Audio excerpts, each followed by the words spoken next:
राम अवतार बाबू अपनी साधारण सी नौकरी में ही बहुत कुछ अर्जित कर चुके थे, कारण उनकी आवश्यकताएं कम थी। उन्हीं के जैसी उनकी पत्नी की भी ज़रूरतें बहुत ज़्यादा नहीं थी। बच्चों में 2 लड़के ही थे, लड़की नहीं थी। शायद इसलिए भी दान दहेज के लिए भी उन्हें कुछ बचाकर रखना नहीं पड़ा, इसलिए उनकी ज़िंदगी बड़े अच्छे से गुजर रही थी। दोस्तों में शाख था, लोग उनके मितव्ययिता की चर्चा करते नहीं थकते थे। उन्होंने नौकरी रहते एक सुंदर मकान बना लिया था। बड़ा लड़का भूषण पढ़ने में तेज था, वो पढ़ लिख कर एक अधिकारी बन गया था और अपने साथ ही पढ़ने वाली एक लड़की प्रिया के साथ विवाह कर लिया था। रामावतार जी उनकी बीबी को तकलीफ तो ज़रूर हुई, लेकिन उन लोगों ने एडजस्ट कर लिया। लड़की भी सुंदर थी, सुशील थी, सबसे बड़ी बात बहुत ही मिलनसार थी, सबका ख्याल रखती थी। वो भी नज़दीक के कॉलेज में व्याख्याता थी, लेकिन घर के सारे कामों में निपुण भी थी। सुबह 10 बजे तक सारा काम निपटाकर वो कॉलेज चली जाया करती थी और शाम ढले तक घर आ जाती, एक कप चाय के साथ थोड़ा सा आराम, फिर पूर्ण ताजगी के साथ घर के कामों में जुट जाती। किसी को भी उससे कोई तकलीफ नहीं थी। छोटा बेटा किशन पढ़ने के मामले में अपने बड़े भाई जैसा नहीं था। बुद्धि तो उसकी भी प्रखर थी, पर पढ़ने में उसका मन नहीं लगता था। उसका मन लगता मशीनों में, उन्हें खोलकर देखता, पुनः असेंबल करने का प्रयास करता। सही नहीं होने पर उसकी निर्देश पुस्तिका को पढ़ता और फिर प्रयास करता। कभी सफल होता, कभी असफल होता, लेकिन प्रयास उसका जारी रहता। कभी पिता की डांट खाता, कभी माँ की मार, दोस्तों से भी इन्हीं सब बातों के लिए झगड़ा होता। कभी पीट कर आता, कभी पिट जाता तो बड़े भाई से मदद की गुहार लगाता। बड़ा भाई भी उसकी मदद के लिए उसके दोस्तों के बीच खड़ा हो जाता, बीच बिचाव करता, सुलह करवाता और वापस आ अपने भाई को ही समझाता। पर छोटा भाई भी ऐसा था कि समझाने से कहाँ समझता, करता वही जो वो करना चाहता। तारीफ की बात तो ये थी कि स्कूल की कोई भी छोटी बड़ी मशीनों की मरम्मत अपने कुशल हाथों से कर चुका था। इतना ही नहीं, कोई मशीन स्कूल में ली जाती तो प्रिंसिपल साहब उसे बुलाते और उसे कहते कि पहले वो उस मशीन के काम करने की तरीके और मरम्मत की ज़रूरी जानकारी समझ ले। स्कूल फाइनल के बाद डिप्लोमा करके एक फैक्ट्री में टेक्नीशियन के रूप में लग गया, लेकिन वो टिककर कहीं नहीं रह पाता था। जहाँ कोई बात होती उसके विचारों को तवज्जो नहीं दी जाती, या किसी विदेशी मशीन के लिए विदेश से आदमी बुलाने की बात होती वो तुरंत भड़क जाता। उसकी इसी स्वभाव की वजह से उसे कई बार अच्छी नौकरी से भी हाथ धोना पड़ा था। पर उसके एक गुण, मशीन की बारीकियों को समझने की वजह से कभी खाली भी नहीं बैठना पड़ता था। कोई ना कोई कंपनी उसे हाथों हाथ ले लेता था। ये भी एक वजह थी जिसके कारण उसकी तुनक मिजाजी कुछ ज़्यादा ही बढ़ गई थी। बड़ा भाई भूषण समझाने की कोशिश करता, पर कुछ दिन के बाद वो फिर वही करता जो वो अब तक करता आया था। सारा समझाना बुझाना बेकार हो जाता। किशन की शादी अपनी ही बिरादरी के एक मैट्रिक पास लड़की राधा से कर दी जाती है। ये लड़की राम अवतार की पत्नी सुषमा को बहुत भाती है। उसकी एक नहीं कई वजह थी। पहली वजह ये उनकी बिरादरी की लड़की थी।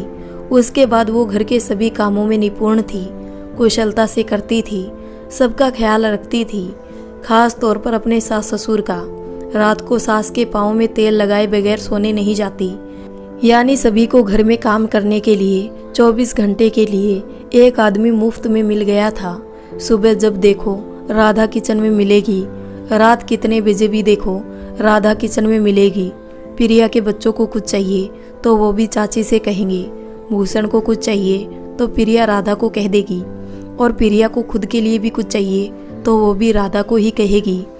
इसके अलावा किशन और माँ बाबूजी की फरमाइशें तो थी ही। राधा की एक लड़की थी जो इन सब के बीच कैसे पल रही थी किसी को पता नहीं। हाँ, भूषण जरूर उसका ख्याल रखता। दादा दादी भी उसे हाथों हाथ लेते थे, प्रिया के बच्चे भी उसका ध्यान रखते थे। कुल मिलाकर गृहस्थी की गाड़ी सुचारू रूप से चल रही थी। लेकिन कहते हैं ना, किसी का सुख ही दूसरों के दुखी होने का कारण बन जाता है। यही राम अवतार जी के परिवार के साथ भी हुआ। सुखी घर आमतौर पर लोगों का अच्छा नहीं लगता। प्राय ही लोग इन घरों में कोई कमजोर कड़ी ढूंढने में लग जाते हैं और कहीं ना कहीं सफल भी हो जाते हैं। यहाँ भी ऐसा ही हुआ। सुषमा का मोहल्ले की बड़ी बूढ़ियों में उठना बैठना था ही। एक दिन उनमें से एक ने कह ही दिया, जीजी कुछ भी कहो, तुम्हारी छोटी बहू में जो बात है ना, वो बड़ी में कहाँ। ये इतना सुंदर, मितभाषी, हर कार्य में दक्ष, बड़ों का लिहाज करने वाली, और वो बड़ी, उसे तो किसी का लिहाज ही नहीं है। कोई आए कोई जाए, मुंह उठाकर चल देती है कि मुझे कॉलेज जाना है। अरे 2 मिनट देर से भी तो जा सकती है, ऐसी भी क्या जल्दी है कि 2 मिनट भी नहीं रुकती। कहीं आग लगाना हो तो इतनी ही चिंगारी काफ़ी है। उस दिन से सुषमा को प्रिया के हर काम में नुक्स नज़र आने लगा। उसके रहन सहन में खोट दिखने लगा। उसे शिकायत होने लगी कि कॉलेज से आती है तो चाय लेकर सीधे अपने कमरे में चली जाती है, हम लोगों के साथ बैठती भी नहीं। सुबह क्यों देर से उठती है, अपने बच्चों को क्यों नहीं तैयार करती है, पति कब काम पर जाता है उसकी भी चिंता नहीं है, इत्यादि इत्यादि। राम अवतार बाबू कितना भी समझाते लेकिन वो मानती ही नहीं। उसकी बुनबुन जारी रहती। महारानी है, उसे तो सब कुछ हाथ में चाहिए, घर का कुछ करना ही नहीं है, घर के प्रति कोई जिम्मेवारी है ही नहीं। इन सब बातों से ही प्रिया का स्वागत करती। कहीं जाने के समय भी ये सब भुनभुनाती रहती। आप सीधे सीधे किसी को कुछ कहो तो उसका जवाब मिलने की संभावना रहती है, लेकिन इस तरह की बातों से किसी का कलेजा छलनी करने के लिए बड़ी ही कारगर हथियार होती है बड़ी बूढ़ियों के पास। अक्सर ऐसे ही हथियार यूज किए जाते हैं जब घर में कोई पसंद नहीं आता। तब कोई कुछ पूछे तो कह देंगे मैंने तुम्हें नहीं कहा, और अगर समझ में आ ही रहा है तो सुधार लो अपने को, बहस क्यों करती हो। कोई दूसरा अगर पूछे तो मैंने क्या किया, मैंने तो उसे कुछ कहा भी नहीं, कहती तो जाने क्या हो जाता। अब क्या मैं अपने घर में भी 2 पल शांति से नहीं गुजार सकती। इसके बाद शुरू होता है मानसिक प्रताड़ना का दौर। ना तो ये विक्टिम को जीने देता है, ना मरने देता है। खाते पीते उठते बैठते हर वक्त सुनाया जाता है, लेकिन इस बात के साथ कि मैंने तो तुम्हें कुछ कहा ही नहीं, तुम्हें कुछ कह सकूं ऐसी मेरी मजाल कहाँ। ऐसी बातें पति पत्नी के संबंधों को भी नष्ट कर देती है। वही हुआ प्रिया और भूषण के साथ भी। बात बात में दोनों में अनबन रहने लग गई। फाइनली नौबत यहाँ तक आ गई कि प्रिया घर छोड़ने के लिए तैयार हो गई। उसने पता किया, उसे यूनिवर्सिटी की तरफ से कॉलेज कैंपस में एक फ्लैट मिल सकता है। उसने भूषण से चर्चा की, उसे राजी कराया। घर में कलह का माहौल हो गया। बड़े भाई छोटे भाई में बात बंद हो गई। ना कोई ठीक से खा रहा ना सो रहा। किशन तो घर में आना ही छोड़ दिया। वही फैक्ट्री में कुछ खाकर रात की ड्यूटी ज्वाइन कर लेता। उसे मालूम था गृहस्थी की गाड़ी वो अकेले दम पर नहीं खींच सकता था। ये तो बड़े भाई और भाभी का साथ था तो वो इतना तेवर दिखा पाता था, वरना उस जैसे साधारण शिक्षित व्यक्ति के लिए मुश्किल ही था सुखमय जीवन बिताना। उस पर उसकी तुनक मिजाजी, उसके नौकरी छोड़ने पर कौन उसका देख रेख करेगा। भैया भाभी की वजह से ही उसकी भी बेटी राजकुमारियों की तरह पल रही थी। अगर ये लोग चले गए तो वो एक अच्छी जिंदगी का मोहताज हो जाएगा। फिर उसकी तुनक मिजाजी बिल्कुल भी नहीं चलेगी। मन मारकर काम करना पड़ेगा, और ऐसे में उसे कोई भाव भी नहीं देगा।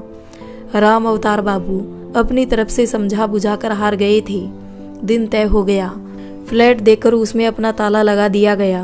अब सिर्फ ट्रक बुलाना था और सामान लोड करवाना था। प्रिया कॉलेज से छुट्टी लेकर घर में ही थी। उसे कॉपी जांच कर यूनिवर्सिटी में जमा करवाना था।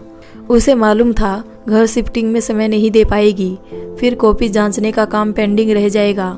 इसलिए वो इसे पूरा करना चाहती थी और इसी काम में वो सुबह से लगी थी। एक कप चाय भी उसने नहीं पी थी। सिर बहुत दुख रहा था, पर हिम्मत नहीं थी कि राधा को एक कप चाय के लिए कह सके। राधा प्रिया के कमरे में आई। उसके हाथ में एक कप चाय थी। उसे प्रिया के सामने बिना कुछ कहे रख दी और सामने ही जमीन पर बैठकर अपने दोनों हाथों से प्रिया के दोनों पैर पकड़कर अपना सिर उस पर रख दिया। प्रिया इस परिस्थिति के लिए बिल्कुल भी तैयार नहीं थी। हड़बड़ाकर उठी और प्रिया को भी कंधे से पकड़कर उठाना चाहा, लेकिन वो नहीं उठी। जोर जोर से रोती रही और एक ही बात बोलती, दीदी अगर मैंने गलती की है तो मुझे मारो, अपनी सैंडल से मारो, आपका हक है, लेकिन मुझसे नाराज मत हो। हाँ, मैं पढ़ी लिखी नहीं हूँ, लेकिन दुनियादारी की समझ है मुझ में। कल को यही लोग कहेंगे छोटी ने आते ही बड़ी को घर से निकाल दिया। इतने दिन तो सभी मेल मिलाप से ही रहते थे, भाई भाई में प्रेम था। इस अनपढ़ जाहिल लड़की ने आते ही सबको अलग अलग कर दिया। क्या आप भी यही कहना चाहती है? बोलिए, मैंने क्या गलती की है मुझे बताइए। मुझे सुधारने का मौका तो दीजिए। इस घर को छोड़कर मत जाइए। मैं नहीं रह सकती यदि आप चली गई। शोर सुनकर सुषमा जी और राम अवतार बाबू भी आ गए। ये दृश्य देखकर द्रवित हुए बिना नहीं रह सके। सुषमा भी बोली, बहू रुक जाओ, घर छोड़कर मत जाओ, बहुत जग हंसाई होगी। मैं अपनी गलती स्वीकार करती हूँ। मैंने बहकावे में आकर ये गलती की है। आज मेरा ही घर टूटने के कगार पर आ गया है। लोगों को हंसने का मौका मिल गया है। मुझे माफ कर दो। इस घर को छोड़कर मत जाओ बहू। राम अवतार बाबू भी विनती करने लगे, बहू तुम तो पढ़ी लिखी हो, बात की गहराई को समझ सकती हो। प्लीज अपनी सास को माफ कर दो और घर छोड़कर मत जाओ। प्रिया भी द्रवित हुए बिना न रह सकी। सारा दुख तकलीफ आंखों के रास्ते बह गया। अपनी सास के गले लग गई और राधा को खींचकर अपने गले से लगा लिया। थोड़ी देर में सब कुछ सामान्य हो गया। राम अवतार बाबू भी खुश हो गए। वो खुशी खुशी बच्चों के लिए मिठाई लेने चले गए। सास भी अपने कमरे में चली गई तो प्रिया ने राधा से कहा, ये चाय तो ठंडी हो गई, एक गर्म चाय अदरक वाली पिला दोगी? सर आज सुबह से दुख रहा है। राधा खुश होकर किचन में चली गई। बात आई गई हो गई। घर में सामान्य खुशी लौट आई। लेकिन उनका क्या, जो घर तोड़ने में अपनी खुशी ढूंढते हैं। कुछ दिनों बाद उनके पेट में फिर मरोड़ा उठना शुरू हो गया। इस बार उन लोगों ने टारगेट किया किशन को। पढ़ा लिखा कम पर तुनक मिजाजी ज़्यादा। प्राय नौकरी छोड़ घर में बैठ जाता। ऐसे में उसका और उसके परिवार का गुजारा हो जाता है। किसके बदौलत? बड़े भाई भूषण और प्रिया के बदौलत ही ना, अन्यथा तो ये कहीं का नहीं रहता। सुषमा दिल की भोली, सबकी बातें उसे लगती सीधी सादी, फरेब से परे। वो क्या जाने क्यों होते हैं घर तोड़ने के मंसूबे। क्या सुख मिलता है घर में फूट डालने वालों को। बस ठान बैठी कि आज खबर उतार कर रहेगी किशन की। पढ़ा लिखा कुछ है नहीं, काम धाम में फिसड्डी। आज मैं उसका हिसाब करके ही रहूंगी। बस फिर क्या था, बड़ा बेटा काम पर था, बहू कॉलेज की ट्रिप लेकर बाहर गई थी। छोटी बहू को किचन से फुर्सत नहीं, राम अवतार बाबू को बाजार घूमने से फुर्सत नहीं। ऐसे में छोटा बेटा आया बाहर बच्चों के साथ क्रिकेट खेलकर और फरमाइश की कि आज तो वो बिरयानी ही खाएगा रात के खाने में। बस फिर क्या था, सुषमा भरी बैठी ही थी। शुरू हो गई। हाँ, मुगलिया खानदान के वारिस है, जंग फतेह करके आए हैं। स्वागत में ढोल नगाड़े बजाए जाए, रात्रि के भोजन में बिरयानी पकाई जाए। और क्या चाहिए शहंशाह को, पूछ लो भाई। सब सुषमा को देखते रह गए। ये ऐसा क्यों कह रही है? राम अवतार बाबू आश्चर्य से देखने लग गए। सुषमा, ये क्या कह रही हो?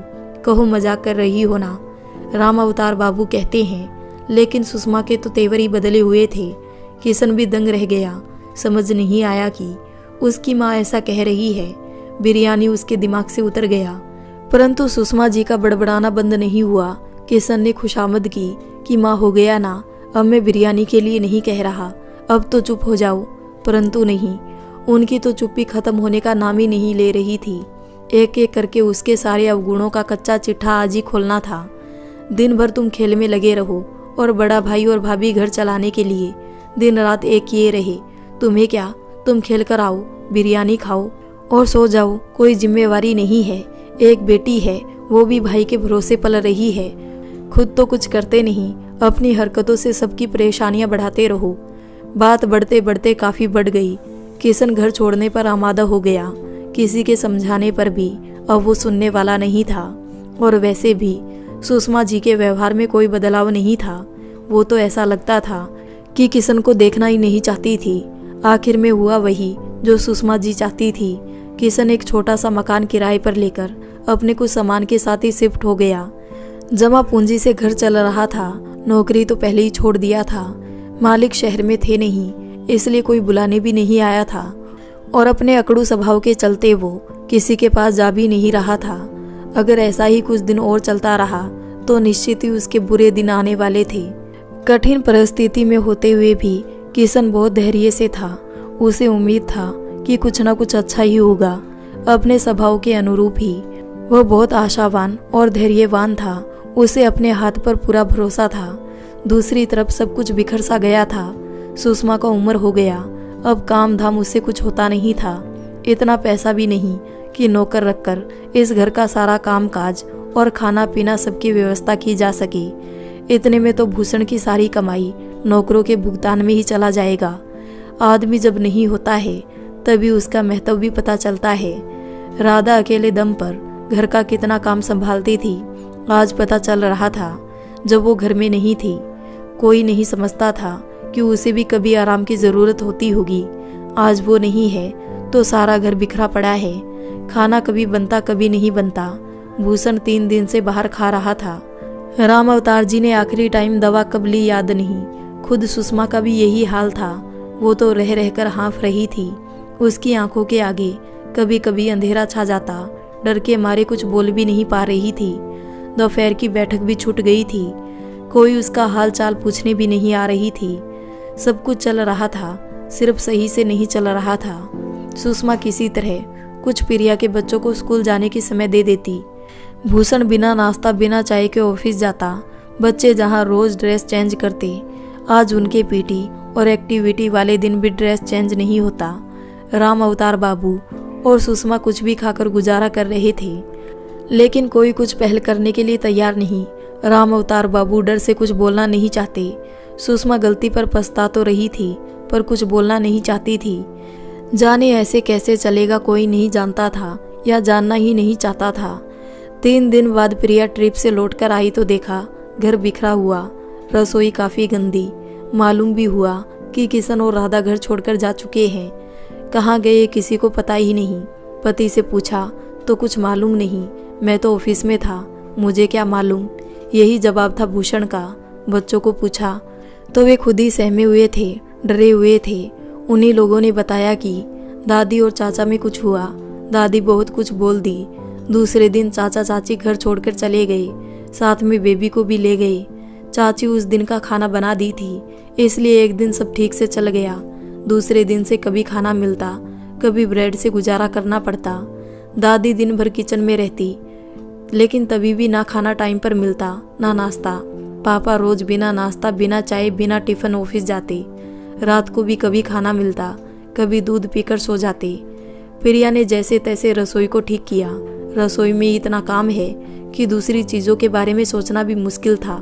साफ सफाई और साज सज्जा के लिए वक्त कहाँ, नौकरी पर जाना मुश्किल हो गया था। राधा कैसे इन जिम्मेवारियों को बिना किसी परेशानी के उठाती थी पता ही नहीं चलता था। राधा के रहने से सबके पसंद का खाना भी बनता था, साफ सफाई भी होती थी। बच्चे खेलते कूदते भी ज़्यादा थे। माँ बाबूजी भी अच्छे कपड़ों में चमकते रहते थे। मेहमानों के लिए चाय नाश्ता भी बन जाता था। कभी कभी बने खाने में भी कुछ और भी पसंद की चीज़ बन जाया करती थी और किसी को पता भी नहीं चलता था। सब कुछ सामान्य की तरह चलता था। आज एक चीज़ एक्स्ट्रा करने का मन नहीं करता। प्रिया भी कभी दुल्हन बनकर इस घर में आई थी, तब इतना काम नहीं होता था और माँ जी भी काम में सहयोग किया करती थी। तब भी वो बड़े आराम से समय पर इतना काम निपटाकर कॉलेज चली जाया करती थी। दिन का खाना पकाना सब माँ जी देख लिया करती थी। कपड़े वगैरह भी लोग खुद से धो लिया करते थे या कभी माँ जी धो दिया करती थी। सप्ताह में एक दिन सारे कपड़े इकट्ठा करके वो कभी कभी धो दिया करती थी। अब तो ये सारा काम राधा ही संभालती थी। कैसे संभालती थी वही जाने। पहले की अपेक्षा काम भी बढ़ गया है। पहले बच्चे नहीं थे, अब 3-3 बच्चे भी घर में है और उनके भी कई तरह के काम है। कोई समझने वाला नहीं है, उसी को कुछ करना पड़ेगा। ये सोचते हुए प्रिया ने कुछ फैसला किया। प्रिया ने कुछ सोचा तो ज़रूर, लेकिन उसे क्रियान्वित कैसे करे समझ नहीं आ रहा था। एक बार अपने खास स्टूडेंट से चर्चा की कि शायद कोई सुराग मिले। बच्चे उससे कुछ पूछने और समझने के बहाने भी घर आते जाते थे। उन लोगों ने प्रिया के पूरे परिवार को ही देखा था और परिवार के लोग भी उनसे प्यार से मिलते थे। किशन तो कुछ खास ही चाहता था उनके बीच, क्योंकि वो तो अभी भी बच्चा ही था। उन लोगों के साथ मिलकर क्रिकेट और दूसरे खेल खेलता था। बच्चों के साथ कभी कभी उसे भी डांट पड़ती थी कि बच्चों के सामने तो ज़रा गंभीर रहा करो, लेकिन वो मानता ही कहाँ था। चर्चा करने का परिणाम अच्छा निकला। कई लड़कों ने बताया कि वो चाचा कहाँ रह रहे थे। कुछ एक तो साथ चलने के लिए भी तैयार हो गए। प्रिया ने उन्हें समझाया बुझाया। फिर एक दिन शाम को कॉलेज के बाद सोम उनके घर पहुंच गई। राधा देखकर बहुत खुश हुई। उसकी बेटी माँ के गोद से उतरकर बड़ी मम्मी की ओर हाथ उठाकर गोद में लेने का इशारा करती है। प्रिया भरे गले से उसे गोद में उठाकर गले से लगा लेती है। अपनी तोतली बोली में वो प्रिया को लगभग रुला देती है। मम्मी, मुझे यहाँ अच्छा नहीं लगता, मुझे आपकी याद आती है।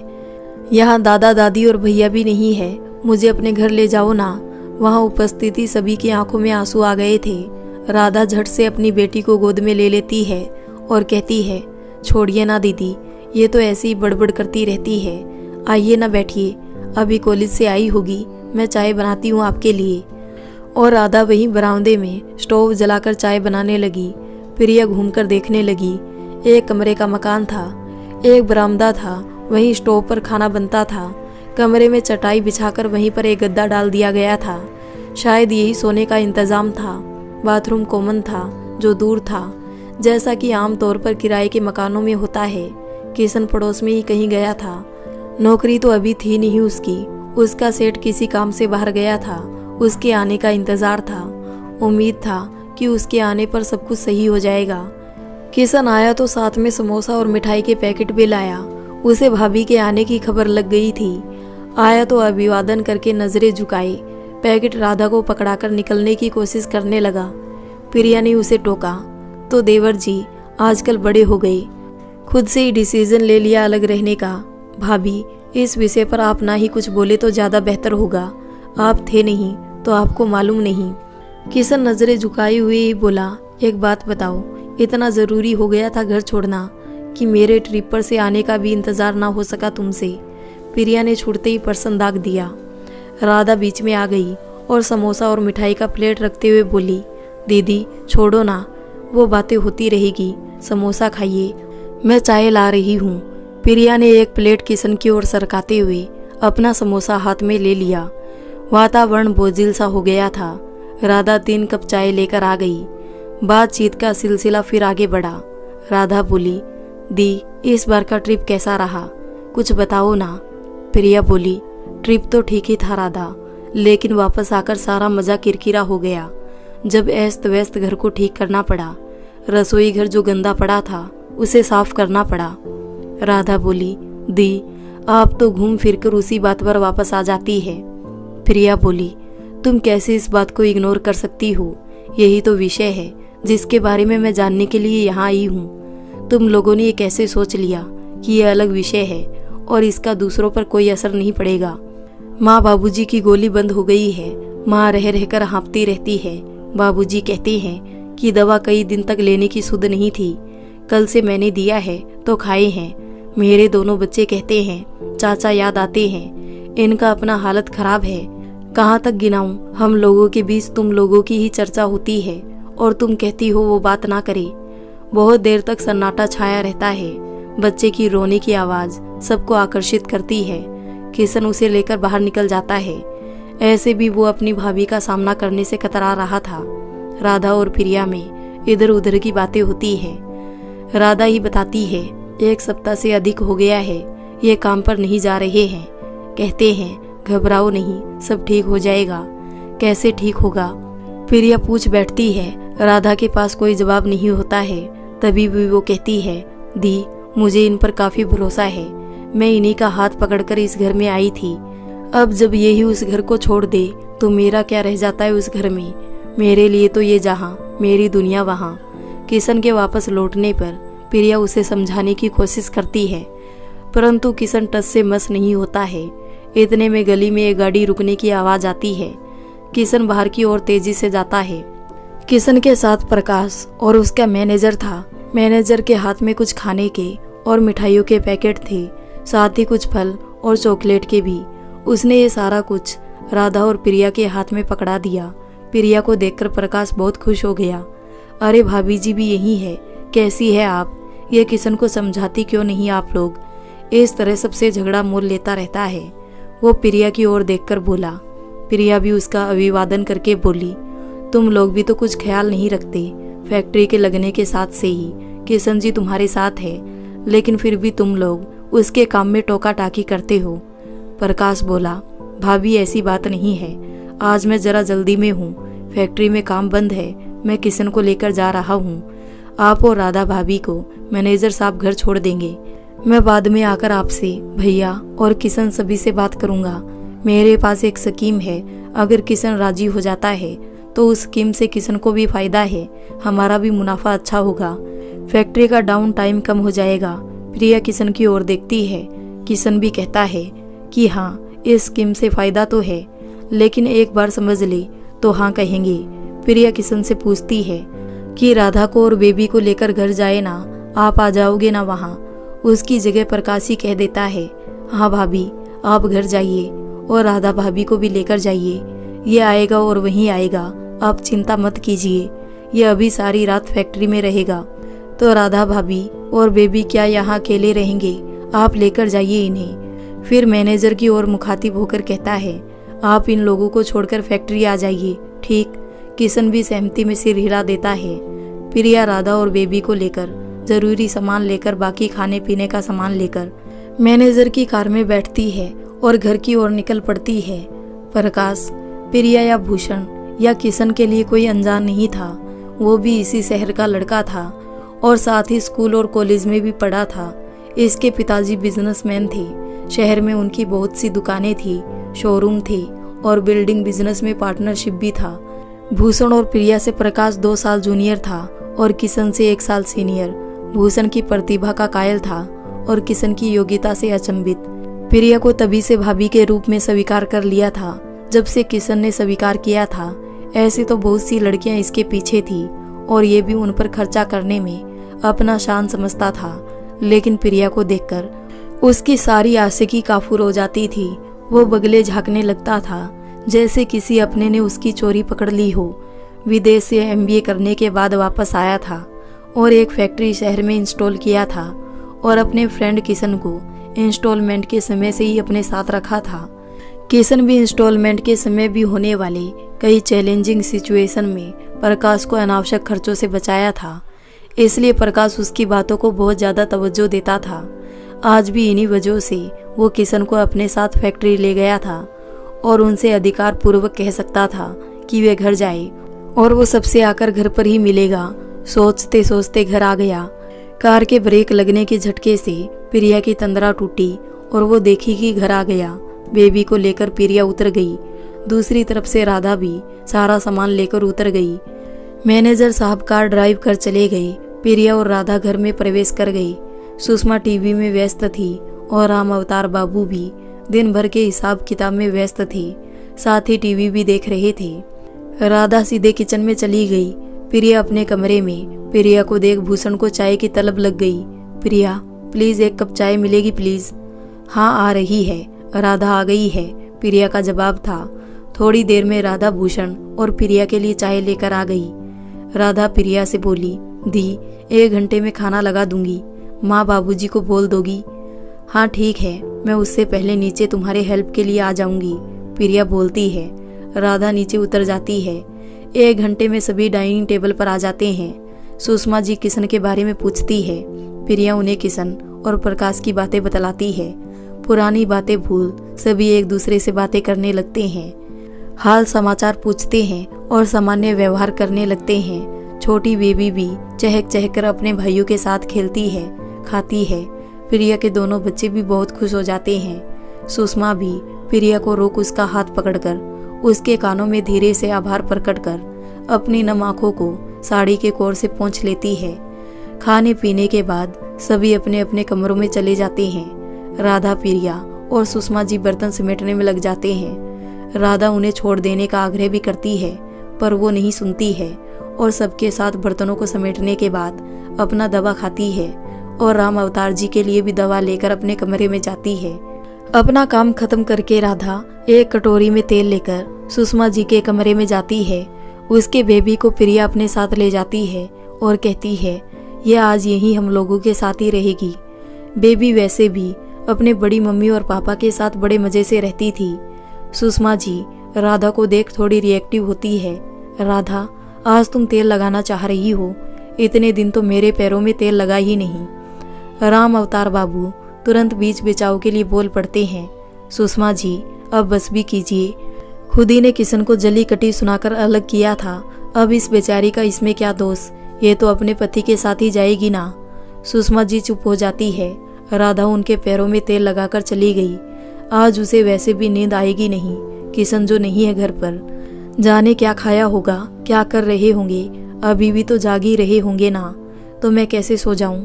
इसी उधेड़ बुन में राधा सोचती रहती है और छत की ओर देखती रहती है। रात के करीब 2 बजे डोरबेल बजा। राधा दौड़कर दरवाजा खोलती है। किशन फैक्ट्री से एक बाइक लेकर घर आता है।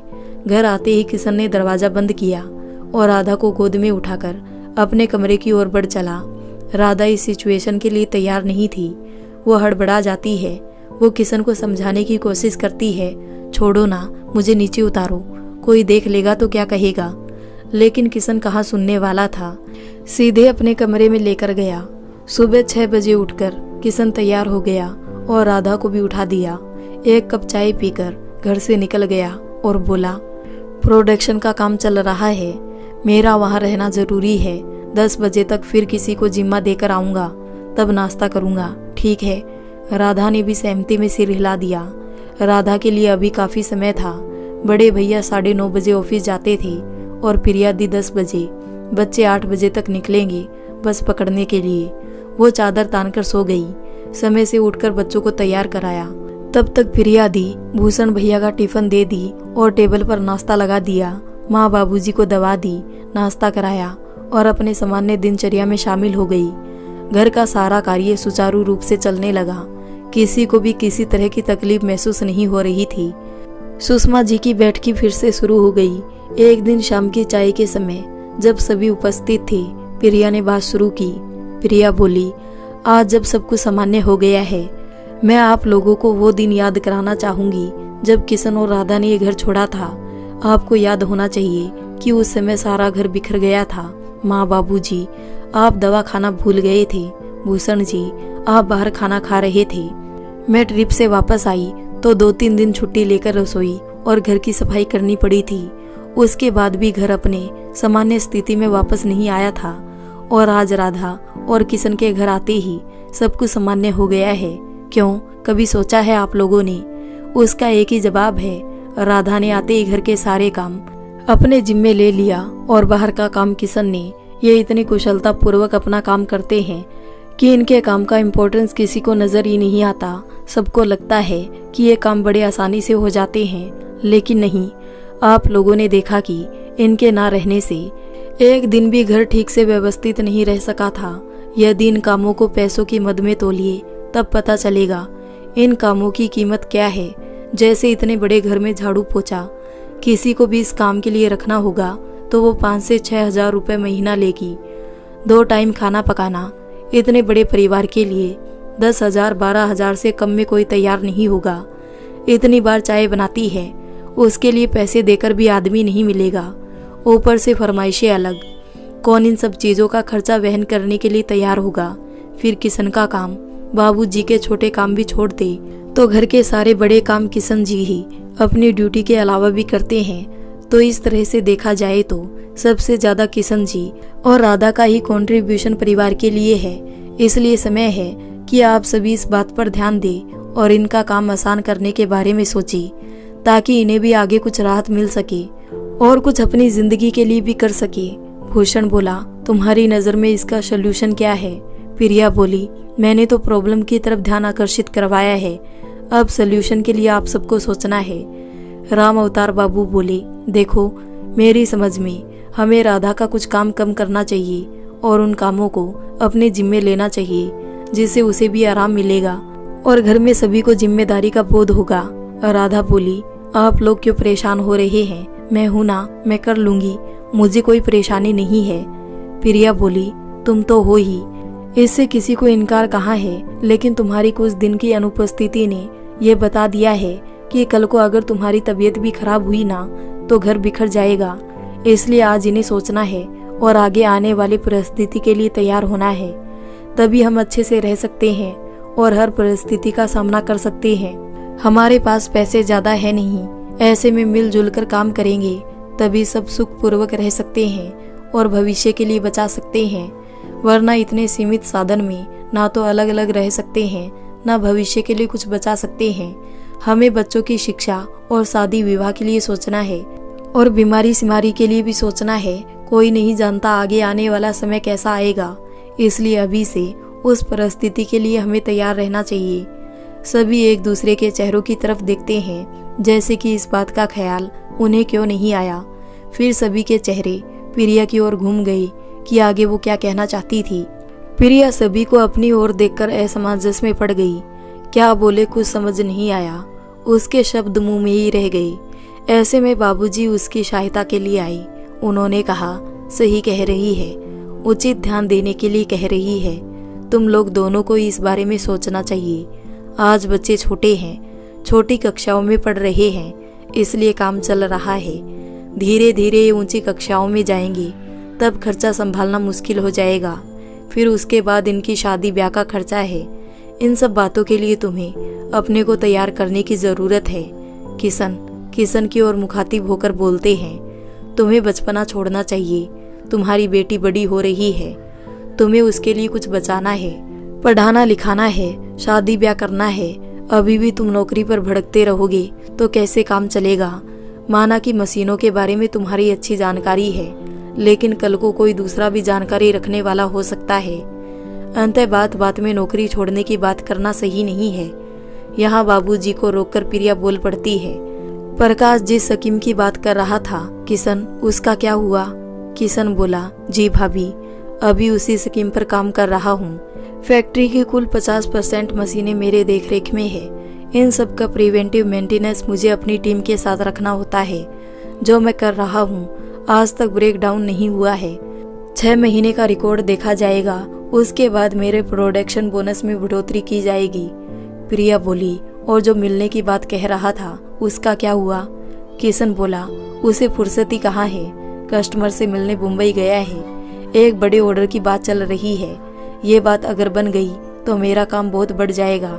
इसके बाद कुछ पैसे भी बढ़ेंगे, वहां से निपटकर वो आप लोगों से मिलने आ सकता है। प्रिया भूषण से बोली, किशन जी खुद से मशीनों के विषय में बहुत जानते हैं और अधिक जानने की इच्छा भी रखते हैं। अगर आप भी इन्हें मदद करें तो इनकी जानकारी में इजाफा भी हो जाएगा और नई तकनीक भी समझ में आएगी।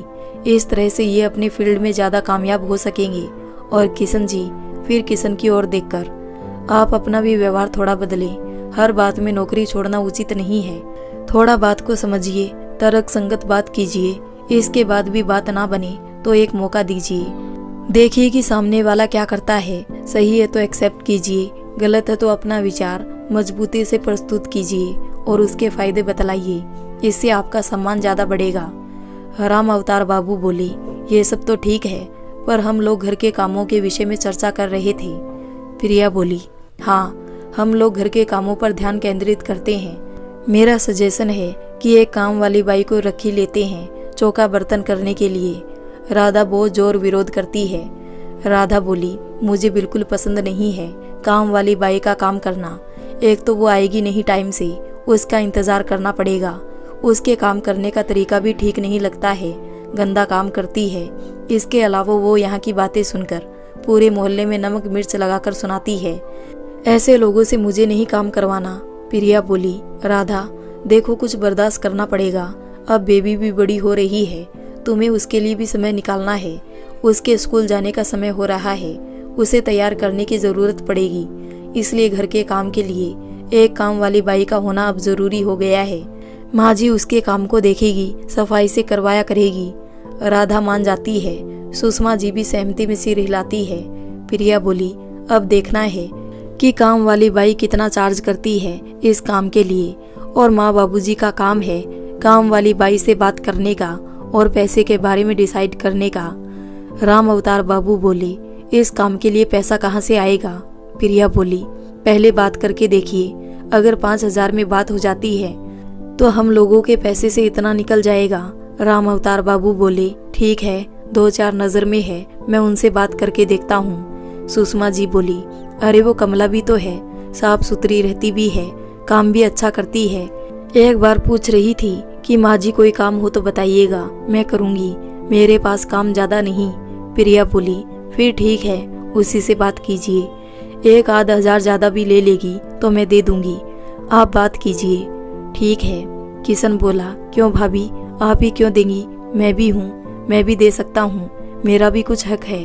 प्रिया बोली, अरे मैं इनकार कहाँ कर रही हूँ, बात करने दो ना, जो होगा हम लोग बात करके तय कर लेंगे। राम अवतार बाबू बोले, ठीक है, जो होगा मैं देख लूँगा, अब तुम लोग चिंता मत करो, मैं जो करूँगा सबके हक की करूँगा। बात खत्म करो और अभी चाय का इंतज़ाम करो, मेरा सिर दर्द करने लगा इतनी देर में। राधा मुस्कुराते हुए उठी और रसोई में चली गई। प्रिया भी उसके पीछे गई। सभा स्थगित हो गई। राम अवतार बाबू और सुषमा जी के घर में एक काम वाली बाई आई ही गई। 6,000 रुपये महीने पर राजी हुई, बोनस और पर्व पर कपड़े अलग से। जहाँ इस मद में एक पैसा भी नहीं खर्च होता था, वहाँ इतने रुपए का खर्च बर्बादी ही लगता है। फिर भी राम अवतार बाबू इस खर्च के लिए तैयार हुए और भूषण, प्रिया और किशन से 2-2 हज़ार रुपये लेना स्वीकार किया। बोनस का पैसा अपने पेंशन से निकालना तय किया। इस तरह से काम वाली बाई का खर्चा निकल गया। साथ ही सुषमा जी की भी ड्यूटी लग गई कि वो काम के समय हॉल में रहे और उस पर नजर रखे। लोगों में कुछ व्यक्तिगत बात हो रही हो तो उसे मना कर सके। राधा को भी कुछ आराम हुआ कि वो दोपहर को अपनी बेटी के साथ कुछ समय बिता सके, उसे पढ़ा सके। सुषमा जी भी अब घर के कामों में इंटरेस्ट लेने लगी और कुछ पैसे बचाया जा सके इस पर विचार करने लगी। सच है, खाली दिमाग ही शैतान का घर होता है। अब सुषमा जी का दिमाग अच्छा सोचने में लगने लगा। उन्होंने बड़ी पापड़, अचार बनाने की सोची और राम अवतार बाबू से जरूरी सामान मंगवाया। छत पर बड़ी पापड़ सूखने लगे, अचार का मसाला तैयार होने लगा। राधा भी इसमें उसका हाथ बटाने लगी। देखते ही देखते घर की जरूरत से ज्यादा बड़ी पापड़ बनने लगे। प्रिया खाली समय में इंटरनेट पर बड़ी पापड़ के लिए मार्केट तलाश करने लगी। राम अवतार बाबू डिलीवरी देने लग गए। समय के साथ ये व्यापार भी फलने फूलने लगा और यहाँ भी सालाना आय आने लगी। राम अवतार बाबू बड़े यत्न से सभी बच्चों के नाम पैसे भी जमा करवाने लग गए। अब सुषमा के पास 1 मिनट का भी समय नहीं था अपनी सहेलियों के साथ बैठने का। किशन के काम से खुश होकर प्रकाश ने उसे पूरे प्रोडक्शन का इंचार्ज बना दिया। एक दिन सबके लिए मिठाई लेकर आया था। दिन भर रहकर खाना खाकर गया था। उस दिन बहुत सी बातें हुई, कुछ घर परिवार की, कुछ बिजनेस और राजनीति की। प्रिया ने उसे उसकी शादी के लिए छेड़ दिया। प्रकाश बोला, पहले बिजनेस तो जमा लूं। आज भी आधा से अधिक पापा ही मेरे बिजनेस का मैनेजमेंट देख रहे हैं। गनीमत है, किशन प्रोडक्शन का काम बखूबी देख रहा है। पापा भी इसकी तरफ से निश्चिंत है, इसलिए वो भी इसे बहुत मानते हैं। पूछ लो किशन से, कितनी बार शॉप में आकर प्रोडक्शन का डाटा इससे लेकर जाते हैं। अपने बिजनेस के अलावा मेरे बिजनेस में भी उनका पूरा ध्यान लगा हुआ है। एक बार सब व्यवस्थित हो जाए फिर शादी के विषय में सोचूंगा। किशन की तरक्की के साथ पैसे भी बढ़े। कंपनी की तरफ से एक नई चमचमाती कार मिली। अब दोनों भाइयों के पास अपनी कारें थी। किशन की प्रतिष्ठा भी बढ़ी। दूसरी कंपनी के लोग भी उसे ज्यादा पैसे देकर ले जाना चाह रहे थे। प्रकाश इस बात को समझ रहा था। कंपनी उसकी छोटी ही थी, लेकिन वो किशन को खोना नहीं चाहता था, इसलिए कुछ ना कुछ अतिरिक्त सुविधा किशन को देके रोके रखना चाहता था। किशन की कार अब घर में ही रहती थी। कंपनी की तरफ से एक कार उसे ऑफिस ले जाने और घर छोड़ने के लिए आती थी। इसके अलावा कंपनी के कैंपस में उसे एक क्वार्टर मिला था, जहां वो देर होने पर रुक सकता था। उसमें खाना बनाने के लिए, साफ सफाई के लिए नौकर की व्यवस्था कंपनी की ओर से ही किया गया था। कभी कभी राधा, प्रिया और माँ बाबूजी भी वहाँ कुछ दिन बिताने के लिए आ जाते थे। बड़ी पापड़ का काम चल निकला तो छत पर एक बड़ा कमरा बनवा लिया गया। वहीं रैक पर बड़ी पापड़ रखने की व्यवस्था हो गई। छत के आधे भाग में धूप की व्यवस्था थी। वहाँ बड़ी पापड़, अचार इत्यादि सूखते थे। इस काम के लिए कुछ नौकरों को भी काम पर रखा गया। नीचे बेसमेंट में भी 2 कारों की रखने की व्यवस्था हुई। जब 2 कारों की पार्किंग की व्यवस्था हुई तो थोड़ी सी एक्स्ट्रा जगह निकल आई। राम अवतार बाबू ने एक छोटी सी दुकान लगा ली वहाँ।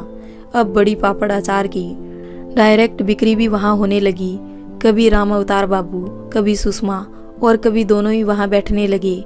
अब उनका चाय नाश्ता भी वहीं पर आने लगा था। घर पर दोनों बहुओं का राज चलने लगा था, उसमें भी ज्यादातर राधा का ही, क्योंकि प्रिया को कॉलेज से फुर्सत नहीं थी। कॉलेज के बाद भी उसे घर में भी कॉलेज का ही बहुत काम करना पड़ता था। बच्चों की कापियाँ जांचना, परीक्षा के पेपर सेट करना, सेटिंग अरेंजमेंट के रूपरेखा तैयार करना और फिर बच्चों को पढ़ाने के लिए उसे भी पढ़ना पड़ता था, नोट्स बनाने पड़ते थे। अब उसे 1 मिनट की भी फुर्सत नहीं थी। फिर भी सबका काम सुचारू रूप से चल रहा था, क्योंकि घर अब आधा राधा के हाथ में था। घर के लिए खाना आज भी वही बनाती थी। बाकी कामों के लिए नौकर नौकरानी रखे गए थे। वे सभी भी राधा के इशारे पर काम करते थे। वो सभी का अच्छे से ख्याल रखती थी। प्रिया के कॉलेज आते ही चाय का एक प्याला उसके हाथ में होता था। काफी जांचते हुए देर हो जाती तो एक कप चाय उसके टेबल पर आ जाती। वो भी हतप्रभ हो जाती कि राधा कैसे सब मैनेज करती है। केवल उसी का ख्याल रखती ऐसा नहीं था, सभी का चाय नाश्ता का ख्याल वही रखती थी। सभी का स्वागत सत्कार उसी के जिम्मे था। हाँ, रात के खाने में प्रिया जरूर उसका सहयोग करती थी, लेकिन उसमें भी आटा राधा ही रेडी करके रखती थी। दाल सब्जी भी वही बनाती थी।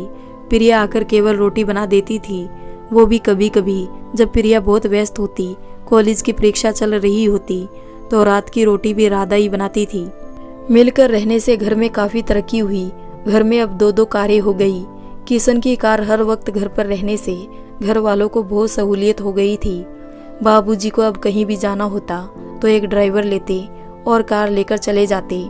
परिवार वालों को कहीं जाना होता तो वो भी एक ड्राइवर हायर करने की ज़रूरत पड़ती, या अगर प्रिया होती तो प्रिया ही कार ड्राइव कर सबको ले जाती।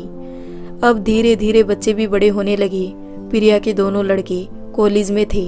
बड़ा भाई फाइनल ईयर में और छोटा अभी फर्स्ट ईयर में था। बेबी स्कूल फाइनल की परीक्षा देकर घर के कामों में मदद कर रही थी और गृहस्थी की छोटी छोटी बातें सीख रही थी। बड़ी पापड़ और अचार के बिजनेस में योगदान भी दे रही थी। कभी मसालों के अनुपात समझ रही थी, कभी धूप दिखलाने की जरूरत का अध्ययन कर रही थी। मतलब उन सारी बारीकियों को समझ रही थी जिसकी तरफ कभी किसी का ध्यान ही नहीं गया। उनको दादी से समझने का प्रयास कर रही थी, इंटरनेट पर पढ़ रही थी और कभी किताबों में अध्ययन कर रही थी। कभी पैसों का हिसाब रख रही थी, कभी घर की दुकान का हिसाब देख रही थी, कभी इंटरनेट पर बिक्री का हिसाब देख रही थी, कभी डायरेक्ट बिक्री का हिसाब देख रही थी, कभी दोनों से होने वाले मुनाफों का अध्ययन कर रही थी, कभी कच्चे मसाले की खरीदारी पर होने वाले खर्चे का हिसाब देख रही थी। कहने का मतलब कुछ ही दिनों में वो बड़ी पापड़ अचार के मामले में अपनी दादी की भी दादी बन गई थी। रिजल्ट निकला, अच्छे नंबरों से पास हुई और अपनी ताई के कॉलेज में एडमिशन हुई। ताई के साथ ही कॉलेज जाती और ताई के साथ ही वापस भी आती। ताई की क्लास होती तो याद से फ्रंट रो में बैठती, क्लास में पूरा ध्यान लगाती। ताई की फेवरेट बनने का कोई मौका नहीं छोड़ती। समय के साथ व्यवहार में थोड़ा बदलाव भी हुआ। क्लास का समय चेंज हुआ तो आने जाने का साथ भी छूटा। अब बेबी रिक्शा या ऑटो रिक्शा में जाने लग गई। यार दोस्तों की संख्या में बढ़ोतरी हुई। गर्ल्स के साथ साथ बॉयफ्रेंड भी हुए। बॉयफ्रेंड में मयंक खास हुआ। दोनों में पढ़ाई लिखाई को लेकर भी बातें हुई, हंसी मजाक भी हुए, कुछ संजीदा बातें भी हुई, कुछ छेड़छाड़ भी हुआ। मतलब कि दोनों एक दूसरे के क्लोज हुए। मयंक का इंजीनियरिंग में हो गया। वो इंजीनियरिंग में एडमिशन लेने चला गया। दोनों बहुत उदास हो गए, लेकिन खुश भी हुए कि सपनों को पंख मिला। वादे हुए कि जब भी आऊँगा तुमसे मिलूंगा। एक दिन घर वालों से तुम्हारा हाथ मांग लूँगा, फिर सदा के लिए एक हो जाएंगे। बेबी भी फाइनल के बाद ज़्यादा से ज़्यादा समय बड़ी पापड़ अचार के लिए देने लग गई। दादी अब थी नहीं, भगवान के पास चली गई थी। दादाजी भी अब पहले की तरह नहीं थे, उदास रहा करते थे और उम्र के कारण भी ज़्यादातर थके थके रहते थे। बेबी उनके साथ बैठकर सारा हिसाब किताब समझती थी। शादी की बातों में इंटरेस्ट था नहीं। छुट्टियों में मयंक मिलने आता था। वादे फिर से किए जाते। दोनों छिप छिप कर सिनेमा देखने जाते। अंधेरे का मयंक फायदा उठाने की कोशिश करता। कभी बेबी से पिटता, कभी मिन्नत खुशामद कर बच जाता, पर अपनी आदत से मजबूर था और पराए बेबी को नाराज कर दिया करता था।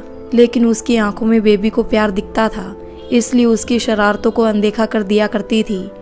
मयंक एक फैक्ट्री खोलना चाहता था, इसलिए वो शादी के पक्ष में अभी था नहीं और बेबी भी बड़ी पापड़ अचार के बिजनेस को आगे बढ़ाना चाहती थी, इसलिए वो भी शादी की बात टालने में ही भलाई समझती थी।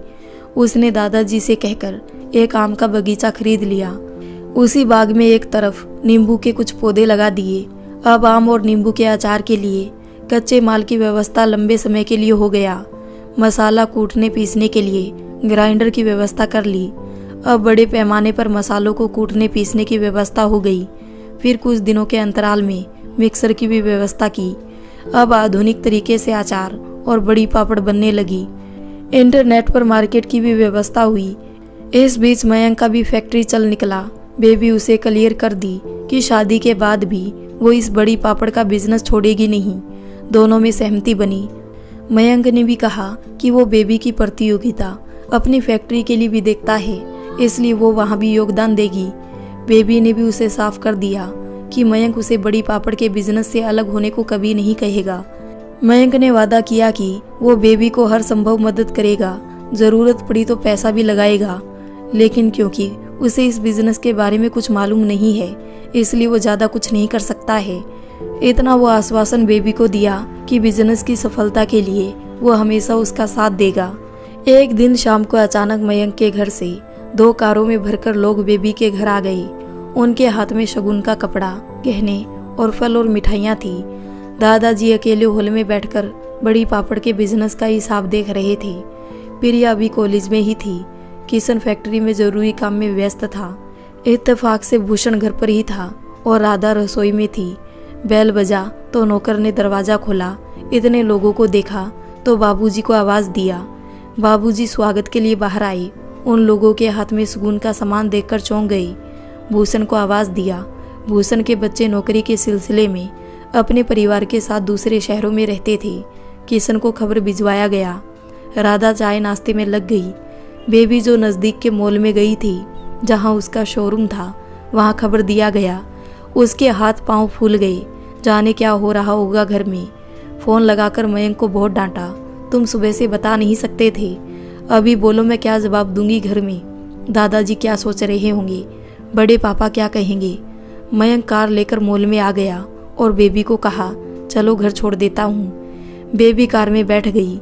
रास्ते भर उससे लड़ती रही कि उसने उसे बतलाया क्यों नहीं। मयंक चुपचाप सुनता रहा।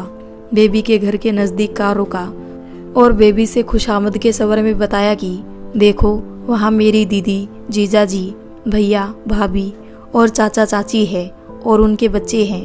प्लीज़ उनका ख्याल रखना और उन्हें शिकायत का मौका मत देना।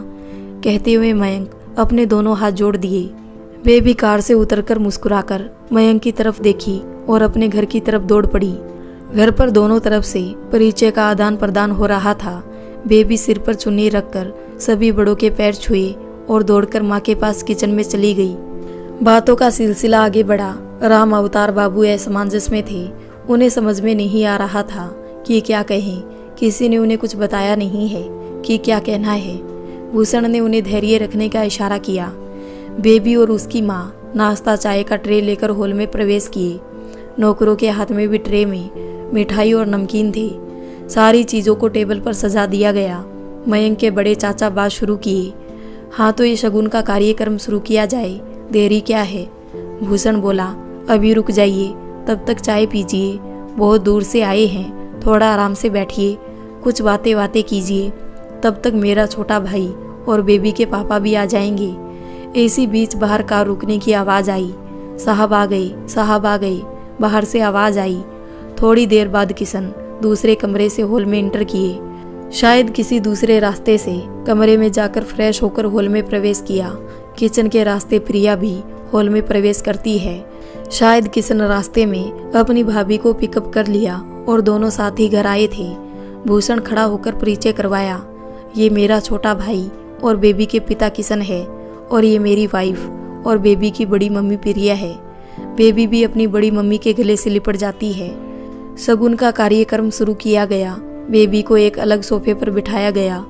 मयंक की बड़ी चाची आगे बढ़कर बेबी के माथे पर टीका लगाती है और उसके हाथ में साड़ी कपड़ा और एक नारियल रखती है और कंगन उसके हाथों में पहना देती है। फिर बारी बारी से सभी उसे आशीर्वाद देते हैं। छोटी चाची उसके कानों में झुमके पहना जाती है और बुआ भी उसके गले में चैन पहना जाती है। फिर बाकी का फल और मिठाइयों के पैकेट उसके हाथ पर रख दिया गया और बहुत देर तक फोटो सेशन चलता रहा। फिर सबको खाने की मेज पर आमंत्रित किया गया। उसके बाद विदाई की बेला आई तो किशन सामने आ गया। सबको विदाई में कपड़े, साड़ी इत्यादि देता है और महिलाओं को सम्मान सहित विदाई में गहने दिए। सभी ये सम्मान पाकर बहुत खुश हुए और बेबी के परिवार वालों को भी आगामी संडे आने के लिए आमंत्रित किए। इसी तरह से परिवार में घनिष्ठता बनी रहेगी कहा गया और फिर सभी ने प्रस्थान किया। अब बेबी पर शामत आ गई। इतना कुछ हो गया और तूने भनक तक ना लगने दी। दादाजी ने नाराजगी जाहिर की। इतनी दोस्ती का दम भरती है, लेकिन दादाजी को भी बताना जरूरी नहीं समझा। माँ ने भी बहुत नाराजगी दिखाई। जाने क्या क्या करती रहती है, कुछ भनक तक नहीं लगने देती ये लड़की। ताई जी बचाओ, मैं आई, जाने भी दो, अब तो शगुन भी हो गई इसकी, अब कुछ भी मत कहो इसे, अब तो कुछ दिन की मेहमान है इस घर में। ये बात सुनकर सब थोड़ा उदास हो गई। बेबी की आंखों में आंसू आ गए। बेबी की माँ भी मुंह छुपाकर साड़ी के पल्लू से आंखें साफ कर रही थी। किशन ने कहा, मुझे सब पता है, लड़की का बाप हूँ। एक कर्मचारी से इस बारे में पता चला था, तभी से मैंने उस मयंक के बारे में पता लगाना शुरू कर दिया था। उसके घर खानदान के बारे में पहले से पता कर लिया था। एक आदमी भी लगा दिया था जो इनकी गतिविधि की खबर समय समय पर दिया करता था। लड़का बहुत अच्छा है, ऐसा पता चला था, इसलिए मैं निश्चिंत था। हाँ, इतनी जल्दी शगुन लेकर आ जाएंगे ये मुझे नहीं पता था, परंतु बेबी भी सफाई देने के लिए बोल उठती है। मुझे भी नहीं पता था, मयंक ने मुझे नहीं बताया था। इनफैक्ट उसे भी नहीं पता था। मैंने उससे पूछा था, वो कहा उसे भी घर वालों ने कुछ नहीं बताया था। सभी उसे देखने लगते हैं, वो भी समझती है कि अनजाने में उसने ये क्या कह दिया। शर्माकर वो वहाँ से अपने कमरे में भाग जाती है। राम अवतार बाबू संडे को जाने के प्रोग्राम के बारे में प्लान बनाने को कहते हैं। किशन बोला, हाँ ठीक है, मैं फल मिठाई इत्यादि का इंतजाम कर लूँगा। भाई और भाभी एक एक कार ले लेंगे, सामान सब भी उसी में आ जाएगा। मैं कंपनी की कार लेकर आऊँगा। राम अवतार बाबू बोले, संडे तो छुट्टी रहेगी ना। किशन बोला, पापा प्रोडक्शन का काम है, जाने कब ज़रूरत पड़ जाए, इसलिए एक कार मेरे हाथ में होना ज़रूरी है। बाकी आप है भैया है तो फिर प्रॉब्लम क्या है। भूषण बोले, अरे यह आनन फानन में इतना इंतज़ाम कैसे कर लिया तूने किशन। किशन बोला, जैसे आपका फ़ोन आया कंपनी से कुछ पैसे निकाल लिए, कुछ मेरे पास थे, भाभी को फ़ोन किया, बस हम लोग दोनों ने मिलकर सारा इंतज़ाम कर लिया। राम अवतार बाबू बोले, तुम लोगों ने तो लाज रख ली हमारी, सच मुझे बहुत अच्छा लगा। सबको अच्छे से रिटर्न गिफ्ट दिया गया। अब संडे के लिए तैयारी कर लो, और हाँ, बेबी को ज़्यादा परेशान मत करो। सभी अपने अपने कमरे में चले गए। राम अवतार बाबू अकेले रह गए। वो जो हिसाब किताब देख रहे थे उसी में व्यस्त हो गई। कुछ देर बाद राधा एक कप चाय लाकर उनके सामने रख दी और बोली, बाबूजी आप भी अब जल्दी से सोने का इंतज़ाम कीजिए, ये हिसाब किताब अब समेटिए, रात ज़्यादा हो रही है। हाँ ठीक है बहू, थोड़ा सा काम है, चाय पीकर सब समेट दूंगा, राम अवतार बाबू कहते हैं। आखिर संडे भी आ गया। लोग फल मिठाई कपड़े इत्यादि लेकर कारों में बैठकर मयंक के घर गए। मयंक की माँ ने दरवाजे पर ही सबका स्वागत किया। बेबी को साथ लेकर अपने कमरे में चली गई। बाकी लोगों को लेकर मयंक के चाचा और पापा हॉल की तरफ बढ़ गए। मयंक आगे बढ़कर सभी के पैर छूकर आशीर्वाद लिया और एक तरफ जाकर बैठ गया। नॉर्मल बातें होती रही। इस बीच मयंक की माँ और चाची बेबी को लेकर हॉल में आ गई। बेबी का रूप ही बदला हुआ था। एक नई कीमती साड़ी में लिपटी हुई थी। सुरुचिपूर्ण तरीके से उसका मेकओवर किया गया था। मैचिंग के गहने पहनाए गए थे। बेबी का पूरा लुक ही चेंज हो गया था। उसके माँ पापा भी आंखें फाड़कर देख रहे थे। उसकी माँ राधा ने आगे बढ़कर उसकी बलाएं ली और काजल का काला टीका उसके कानों के पीछे लगाया। कार्यक्रम शुरू हुआ। सबसे पहले मयंक के पापा राम अवतार जी के सिर पर केसरिया पगड़ी रखते हैं, एक शॉल उनके कंधे पर रखते हैं और हाथ में धोती कुर्ते का एक सेट रखते हैं और कहा कि अगर आप बदल ले तो हमें बहुत अच्छा लगेगा। राम अवतार बाबू खुशी से बदलने के लिए राजी हो गई और दूसरे कमरे में जाकर कपड़े बदलकर आकर लड़के वालों को आशीर्वाद देते हैं। फिर किशन मयंक को शगुन में सूट का कपड़ा, नेक टाई और सोने का टाई पिन दिया, साथ ही फल और मिठाई के पैकेट। मयंक की माँ ने मयंक को कहा, बेबी को अपना कमरा नहीं दिखाओगे। तुरंत मयंक खड़ा हो गया और बेबी का हाथ पकड़कर उठने का इशारा किया। बेबी सकुचाते हुए माँ की ओर देखती है। इशारा मिलने पर उठ खड़ी होती है और मयंक के साथ अंदर चली जाती है। मयंक एक एक कमरे में उसे ले जाता है और बतलाता है कि वो किसका कमरा है। बच्चे खेल रहे थे। वे बेबी को घेरकर भाभी भाभी कहने लगे थे। सभी या तो स्कूल फाइनल में थे या कॉलेज के दूसरे तीसरे साल में थे। मयंक ने बताया कि वे सब चाचा के लड़के थे। बुआ के बच्चे बड़े थे और वे अपनी जॉब में थे। बुआ इस फंक्शन में शामिल होने के लिए आई थी। फूफा जी शादी के वक्त ही आएंगी, उन्हें भी घर पर बहुत काम था। सारा घर दिखाने के बाद सबसे बाद में मयंक अपने कमरे में ले गया। कमरा सुरुचिपूर्ण तरीके से सजा हुआ था। एक बड़ा सा डबल बेड, पलंग, एक कोने में सोफ़ा, टीवी, लैपटॉप, एसी और फैंसी लाइट। मयंक बेड को दिखाकर इशारा किया। यह दंगल का कोर्ट रहेगा उस दिन। बेबी शर्मा जाती है और बाहर की ओर निकल जाती है। फिर हॉल में नाच गाने का कार्यक्रम हुआ, खाना पीना हुआ। विदाई में लड़के वालों ने भी बेबी के मम्मी पापा, बड़े पापा, बड़ी मम्मी सभी को समुचित कपड़े और गहने दिए।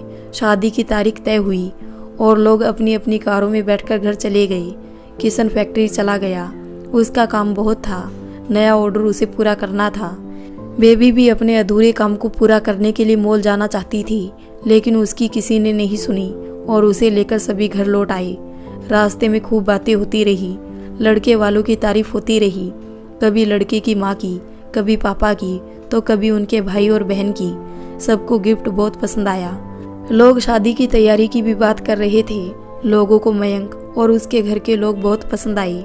शादी की तैयारियां शुरू हो गई। इस घर में लड़की की शादी का ये पहला मौका था। लोगों में उत्साह दिखते बनता था। प्रिया के दोनों लड़कों को इन्फॉर्म किया गया। खुशी खुशी वे भी शादी की तैयारी बढ़ चढ़कर करने लगे। बेबी की पसंद का ख्याल रखा जाने लगा। परिवार में अब वो बहुत खास हो गई थी। कुछ भी खरीदा जाता, उससे राय ली जाती। उसकी सास की साड़ी उसकी पसंद से ली जाती। ससुर के सूट का कपड़ा वो पसंद करती। यहाँ तक कि छोटी छोटी बातों में भी उसी की राय ली जाती। मयंक से बात हुई तो वहाँ भी लगभग ऐसा ही हाल था। बारात में मयंक को देखकर प्रिया के लड़कों ने उसे पहचाना। सब जल्दी हिल मिल गए। स्कूल के समय की हंसी मजाक होने लगी। बेबी की भाभीयों से मिलवाया गया। थोड़ी देर में सब दोस्तों की तरह एक दूसरे को छेड़ने में लग गए। आखिरकार वो दिन भी आ गया जब दोनों परिणय सूत्र में बंध गए। बेबी की डोली मयंक के घर आ गई। ये कैसा विधान है कि लड़की को एक दिन अपना घर छोड़कर साजन के घर जाना पड़ता है। खैर, सब लड़की को इस दिन का इंतजार होता है, तो बेबी को भी था। किसी भी लड़की को घर जमाई वाला लड़का पसंद नहीं होता है। माँ बाप उसके दिल से नहीं निकलते, लेकिन घर वो अपना माँ बाप से अलग ही बसाना चाहती है। इसी से शायद विधि का विधान भी यही है। हालांकि इसमें भी अपवाद है। बेबी सकुचाई शर्माई बेड पर बैठी थी। रात गहरा गई थी, लेकिन मयंक का पता नहीं था। बेड पर गुलाब की पंखुड़ियाँ बिखरी पड़ी थी। ऊपर से लिली और दूसरे फूलों से सजाया गया था। कमरे में ऐसी फुल ऑन था। कमरे में पूरी शांति थी। टीवी का रिमोट उसके बेड पर ही था, लेकिन कुछ देखने का मन नहीं था। थोड़ी देर बाद दरवाज़ा खुलने का आहट हुआ। वो सावधान होकर बैठ गई। मयंक सामने था, 3 पीस सूट में सजा हुआ। माथे पर पगड़ी अभी भी थी। मयंक पगड़ी उतारकर टेबल पर रखा, कोट उतारकर चेयर के पुश्त पर टिका दिया, जूते उतारकर बेड पर बैठ गया और बेबी की ओर देखकर बोला, आज कौन बचाएगा तुम्हें? बेबी बोली, किससे? मयंक बोला, अरे मुझसे और किससे? बेबी बोली, तुम क्या हो? तुमसे तो मुझे कभी डर नहीं लगा है। मयंक बोला, अच्छा तो मुझसे दूर दूर क्यों रहती थी? बेबी बोली, दूर दूर रहती ना तो आज तुम्हारे घर नहीं आती। पता है ना, तुम्हें छोड़ देती। तुम्हें पसंद करती थी, इसलिए आज तुम्हारे घर आ गई। मयंक बोला, तो आज मैं अपने मन की कर सकता हूँ ना? हाँ, लेकिन जरा तरीके से। मयंक बोला, तो चलो फिर शुरू हो जाते हैं। मयंक एक डायमंड पेंडेंट बेबी के गले में डाला और फिर सब कुछ जैसे शांत हो गया और दोनों एक दूसरे की बाहों में नींद के आगोश में खो गई। सुबह सामान्य दिनचर्या जो आमतौर पर शादी वाले घरों में होता है। बहुत स्वादिष्ट पकवान बनाकर सबको खिलाती है, बदले में नेक और बहुत सारा प्यार पाती है। बेबी के साथ भी वही सब हुआ। इतना प्यार, इतना उपहार की उसे समझ नहीं आया कि क्या करे। अपने से छोटों को वो भी उन उपहारों को बांट देती है। देखते देखते सुबह से शाम हो गई। माँ के पास जाने की इच्छा जाहिर की। तुरंत आनन फानन में इंतजाम हो गया। मयंक और बेबी तैयार होकर निकले ही थे कि मयंक के पापा बोले, नहीं, खुद कार ड्राइव करके नहीं जाओगे तुम लोग, ड्राइवर को साथ ले लो। और खुद ही रामदीन को आवाज़ लगाकर कहा कि कार निकाल कर लाई और इनको साथ लेकर जाए। बेबी भी अपने घर खूब मस्ती की। भैया और भाभी खूब खुश हुए। मयंक को भी खूब सारे गिफ्ट मिले। दोनों भाइयों ने तो उसे बिल्कुल राजकुमार की तरह रखा। ताई मम्मी सभी खिलाने पिलाने में ही लगी रही। ताऊ पापा और दादाजी भी फूले नहीं समा रहे थे। सबकी खुशी का ठिकाना ना था। रात दोनों वहीं रुक गए। दूसरे दिन सुबह भोजन से निपटने के बाद बेबी ने आज्ञा लेनी चाहिए। फिर सबकी आंखों में आंसू आ गए। किसी तरह सभी ने एक दूसरे को समझाया। फिर विदाई की बेला आई। सारे गिफ्ट कार में रखे गए और वो अपने घर आ गए। कुछ दिनों बाद जीवन सामान्य हो गया। मयंक काम पर जाने लगा। बेबी अपना बड़ी पापड़ और अचार का बिजनेस देखने लग गई। समय निकालकर मयंक के ऑफिस भी चली जाती। वहाँ भी ज़रूरी निर्देश देती और मयंक के साथ समय बिताकर वापस आ जाती। अपनी भूमिका वो अच्छी तरह से निभा रही थी, लेकिन दुर्भाग्य ये था कि फैक्ट्री मुनाफा नहीं दे रही थी। मयंक कुछ खिंचा खिंचा सा रहने लगा था। उसकी शिकायत ये थी कि बेबी उसकी कंपनी में ज़्यादा समय नहीं देती। इसी वजह से उसकी कंपनी मुनाफा नहीं दिखा रही थी। बेबी का कहना था कि वो समुचित ध्यान दे रही थी, पर क्योंकि कोई बड़ा ऑर्डर था नहीं, इसलिए उस समय केवल निवेश का ही समय था। मेंटेनेंस और सैलरी में पैसे ज़्यादा खर्च हो रहा। ऑर्डर कुछ छोटे मोटे थे जो बहुत ज़्यादा मुनाफा नहीं दे पा रहे थे। इसमें उसका कोई दोष नहीं था। ये सेल्स के लोगों की ही प्रॉब्लम थी, जिसमें वो कुछ भी योगदान नहीं दे सकती थी। लेकिन मयंक का ये मानना था कि अगर बेबी फाइनेंस को बारीकी से फॉलो करती तो मुनाफा निकल सकता था। इस बात पर तकरार बढ़ता गया और एक दिन वो हद से आगे बढ़ गया। बेबी अपने पापा के घर आ गई। सुबह उठकर अपने आम के बाग में चली जाती, कभी मॉल चली जाती, कभी मशीनों द्वारा कुटाई, पिसाई और मिक्सिंग का काम देखती, लेकिन अपने ससुराल की बात नहीं करती। कई बार माँ ने कोशिश की कि वो कुछ बात बताए, लेकिन ससुराल की किसी भी बात में वो भाग नहीं लेती थी। बेबी की स्थिति में धीरे धीरे बदलाव शुरू हो गया। अब उसे कुछ अच्छा नहीं लगता। सदा उदास रहने लग गई। कभी कुछ खाती, कभी बिना खाई सो जाती। खुशामद करने पर भी नहीं खाती। माँ और ताई पूछ पूछ कर थक गए, लेकिन वो कभी किसी के बारे में कोई शिकायत वाली टिप्पणी नहीं करती। क्या हुआ कोई समझ नहीं पाया। किशन को अपनी बेटी की दशा देखकर गुस्सा तो बहुत आता, परंतु समझ नहीं आता कि करे तो क्या करे। एक हिम्मत करके प्रिया ही बेबी के ससुराल फोन की और हाल चाल लेना चाहा। बेबी की सास से बात की, पर कुछ पल्ले नहीं पड़ा। वहाँ भी कुछ बच्चों ने समझा रखा था। उससे यही लगता था कि कोई प्रॉब्लम नहीं है। ऐसी स्थिति हो गई कि अब वो कमजोर सी दिखने लग गई। बनने संवरने से भी उसका जी उचट गया था। जो एक कपड़ा पहनती उसी में सुबह शाम हो जाती। आजकल तो सुबह सुबह उसे उल्टी भी होती। पूछने पर कहती रात खाना ना खाने की वजह से ऐसा हुआ। खुद भी परेशान रहती। क्या हो रहा है उसे भी समझ नहीं आता। माँ कभी कहती कि डॉक्टर के पास चलो तो बच्चा, माँ फिर होगी उल्टी तो जाऊंगी कहकर टाल जाती। प्रिया को लगा कि कहीं ना कहीं कोई बात तो थी जो बेबी और मयंक दोनों छुपा रहे थे। प्रिया एक बार बेबी की सास से फ़ोन पर बात करना चाहती थी, लेकिन अपने दिल में क्या चल रहा था वो नहीं बताना चाहती थी। ऐसा मौका उसे मिल भी गया। सुबह सुबह उसने बेबी की सास को फ़ोन लगाया और उन्होंने फ़ोन भी उठा लिया। प्रिया की मन चाही मुराद पूरी हो गई। उसने फिर मयंक को अपने घर बुलाने की इजाज़त चाही और मयंक की माँ ने उसे खुशी खुशी दे भी दी। अरे आपका दामाद है, आप उसी को डायरेक्ट फ़ोन करके बुला ले, मयंक की माँ ने कहा। प्रिया खुश हो गई और तुरंत मयंक को फ़ोन कर शाम को घर आने का निमंत्रण दे दिया। शाम 5 बजे मयंक आ गया। लोग उसकी आओ भगत में लग गए। 5:30 बजे बेबी भी अपने मॉल वाले शोरूम से आ गई। दोनों में देखा देखी हुई, मुस्कुराहट एक्सचेंज हुई और बेबी अपने कमरे में चली गई। सबको थोड़ा बुरा लगा। राधा पीछे पीछे गई और उसे समझाने की कोशिश की। क्या हो गया तुम्हें? तुम थोड़ी देर तो बैठती सबके साथ। तुम्हारे पापा है, ताया है, क्या सोचेंगे तेरे बारे में? बेबी बोली, माँ सिर बहुत दर्द कर रहा है, 1 कप चाय दो ना। राधा ने एक सिर दर्द की गोली दी और कहा तुम हॉल में बैठो, मैं चाय लेकर आती हूँ। बेबी गोली खाकर पानी पीकर हॉल में चली गई और मयंक के बगल में बैठ गई। बातचीत चल रही थी। बड़े पापा ने मयंक से पूछा कि बिजनेस कैसा चल रहा है। मयंक जवाब में थोड़ी देर तो ज़रूर आनाकानी करता है, पर सच्चाई उसके मुंह से निकल ही जाती है। बड़े पापा अच्छा नहीं चल रहा है, ऑर्डर भी नहीं है कोई हाथ में, कुछ समझ में नहीं आ रहा है, खर्च में कटौती भी नहीं हो रही है, अब तो सैलरी भी देना भारी लग रहा है। भूषण बोला, खर्चे में कटौती क्यों नहीं हो रही है? मयंक ने सिर झुका लिया। चुप रहना ही वो उचित समझा। बेबी को स्वीकार करना पड़ा कि फाइनेंस का काम वो खुद देख रही थी।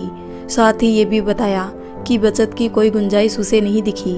भूषण बोले, तुम्हारे पापा जिस कंपनी में काम कर रहे हैं उन्हें उस कंपनी में बचत के लिए ही जाना जाता है। वो कंपनी में इंस्टॉलेशन के समय से ही है। इंस्टॉलेशन के समय से ही उसने जितना बचत किया है ना, उसके लिए ये कंपनी आज भी उसका आभार मानती है। ये तुम अपने पापा से पूछ सकती हो। और तुम कहती हो कि बचत की गुंजाइश नहीं दिखती। तुम्हारे पापा जहाँ काम करते हैं वो कंपनी उसके दोस्त की है, फिर भी उसने बचत में कोई कसर नहीं छोड़ी। और ये तो तुम्हारी अपनी कंपनी है, इसके बारे में तो तुम्हें सीरियसली सोचना चाहिए। बेबी बोली, बड़े पापा, यहाँ वैसी बात नहीं है जैसा पापा की कंपनी में है। भूषण बोला, क्यों, यहाँ क्या खास है? बेबी बोली, बड़े पापा, यहाँ अगर मैं कटौती करती हूँ तो इन्हें अच्छा नहीं लगता है। ये कहते हैं इस खर्च में कटौती नहीं हो सकती। मयंक बोला, ये सेल्स के खर्चे में कटौती करना चाहती है। बोलिए, सेल्स के खर्चे में कटौती कैसे कर सकते हैं? भूषण बोला, अगर हमें अच्छा रिटर्न नहीं मिल रहा तो हमें ये सोचने का अधिकार तो है ना कि हम ये जाने कि जो खर्चा हो रहा है वो सही भी है या नहीं। और अगर सेल्स एजेंसी हमें सेल्स प्रमोशन नहीं दे रही है तो हम उसका पारक तो कम ही कर सकते हैं। हाईवे सफ़र की जगह ट्रेन का सफ़र करने को कह सकते हैं। फर्स्ट क्लास की जगह सेकंड या एसी का सफ़र करने को कह सकते हैं। दबाव बनाया जा सकता है। मालिक की हैसियत से कुछ कड़े फैसले ले सकते हैं। भूषण बेबी से बोले, एक बार अपने दादाजी से पूछो, उन्होंने कम खर्च में भी कैसे घर चलाया था। वो रिटायर हो गए थे और सिर्फ मेरी सैलरी पर घर चलता था। तुम्हारे पापा भी तब पढ़ रहे थे। दादाजी के जिम्मे ही था घर चलाना। कहाँ कहाँ से सस्ते में वो सामान जुटाते थे, कितना कितना दूर से सामान लाते थे। कभी किसी को कोई तकलीफ नहीं होने दिया उन्होंने। आज मैं सोचता हूँ तो लगता है कि ये पापा ही थे कि इतने कम खर्च में भी घर अच्छे से चला सके। बचत के लिए कुछ कड़े फैसले लेने पड़ते हैं, वो तुम्हें भी लेने पड़ेंगे। ये कंपनी तुम्हारी भी है, तुम्हें उस तरह से सोचना चाहिए। बातचीत लंबा खिंच रहा था। इस बीच चाय कॉफी का दौर भी चल रहा था। फिर खाने का समय हो गया। लोग खाने की टेबल पर बैठे। बेबी और मयंक का रिश्ता कुछ नॉर्मल सा हुआ। बेबी मयंक के पसंद नापसंद का ख्याल रख रही थी। खाने की टेबल पर उसके पसंद की चीजें ही परोस रही थी। खाने के बाद प्रिया ने मयंक के घर फोन करके बता दिया कि मयंक आज रात यहीं रुक जाएगा। मयंक और बेबी के बीच थोड़ी सी धुंध घटी, लेकिन कहीं ना कहीं दूरी अभी भी थी। कुछ तो अभिमान था, कहीं पुरुषत्व पर भी आघात था, लेकिन थोड़ी बहुत ही सही। गर्मी ने बर्फ को पिघलाने में मदद तो जरूर किया। प्रिया की भी कोशिश यही थी कि प्यार के आंच में अहम का भाव थोड़ा कम हो, फिर तो आपसे आप रिश्तों में मिठास घुली जाएगी। भोजन उपरांत बेबी मयंक को अपने कमरे में ले गई। कपड़े बदलकर अपने बेड पर आ गई। बहुत दिनों के बाद दोनों को एकांत में समय बिताने का मौका मिला था। बेबी बोली, तुमने मुझे भूल जाने में कोई कसर नहीं छोड़ी थी ना। मयंक बोले, तुमने तो बिल्कुल मुझे भुला ही दिया था। खैर वो बातें छोड़ो, ये बताओ कि तुम्हें हुआ क्या है? तुम पहले सी लग नहीं रही हो, बीमार हो क्या? बेबी बोली, नहीं तो। फिर ऐसा क्यों लग रहा है जैसे महीनों से बीमार हो? बेबी बोली, अपने को देखो, तुम भी तो सूख गए हो। मयंक बोला, वो छोड़ो, तुम बताओ कुछ तो हुआ है, पहले सी नहीं लग रही हो। बेबी बोली, कुछ नहीं, शायद गैस की तकलीफ है। सुबह थोड़ी उल्टी होती है और कुछ नहीं, फिर सारा दिन ठीक रहता है। मयंक बोला, डॉक्टर को नहीं दिखाया? बेबी बोली, नहीं, डॉक्टर को नहीं दिखाया। डॉक्टर को दिखाया भी तो क्या कहेंगे, दिन भर तो ठीक ही रहता है। मयंक बोला, फिर भी एक बार डॉक्टर को दिखा लो। बेबी बोली, चलो कल दिखा लेते हैं। मयंक कुछ शरारत के मूड में बेबी की कमर पर हाथ रखा, फिर धीरे से सलवार का हुक खोल दिया। फिर एक चपत उसके हाथ पर लगाते हुए बेबी बोली, बदमाशी नहीं, चुप से सो जाओ। मयंक बोले, अरे इतने दिन बदमाशी नहीं की, आज तो छोड़ दो। बेबी बोली, नहीं, बिल्कुल नहीं, अब चुप से सो जाओ। मयंक फिर बेबी को सीने से लगाकर थोड़ी देर में ही गहरी नींद में सो गया। सुबह की चाय पीकर दोनों तैयार हुए और नीचे आ गए। बेबी आज सुचारू पूर्ण तरीके से तैयार हुई थी। मयंक भी कुछ कम नहीं लग रहे थे। बेबी ने उसे अपने पसंद का सूट निकाल कर दिया था।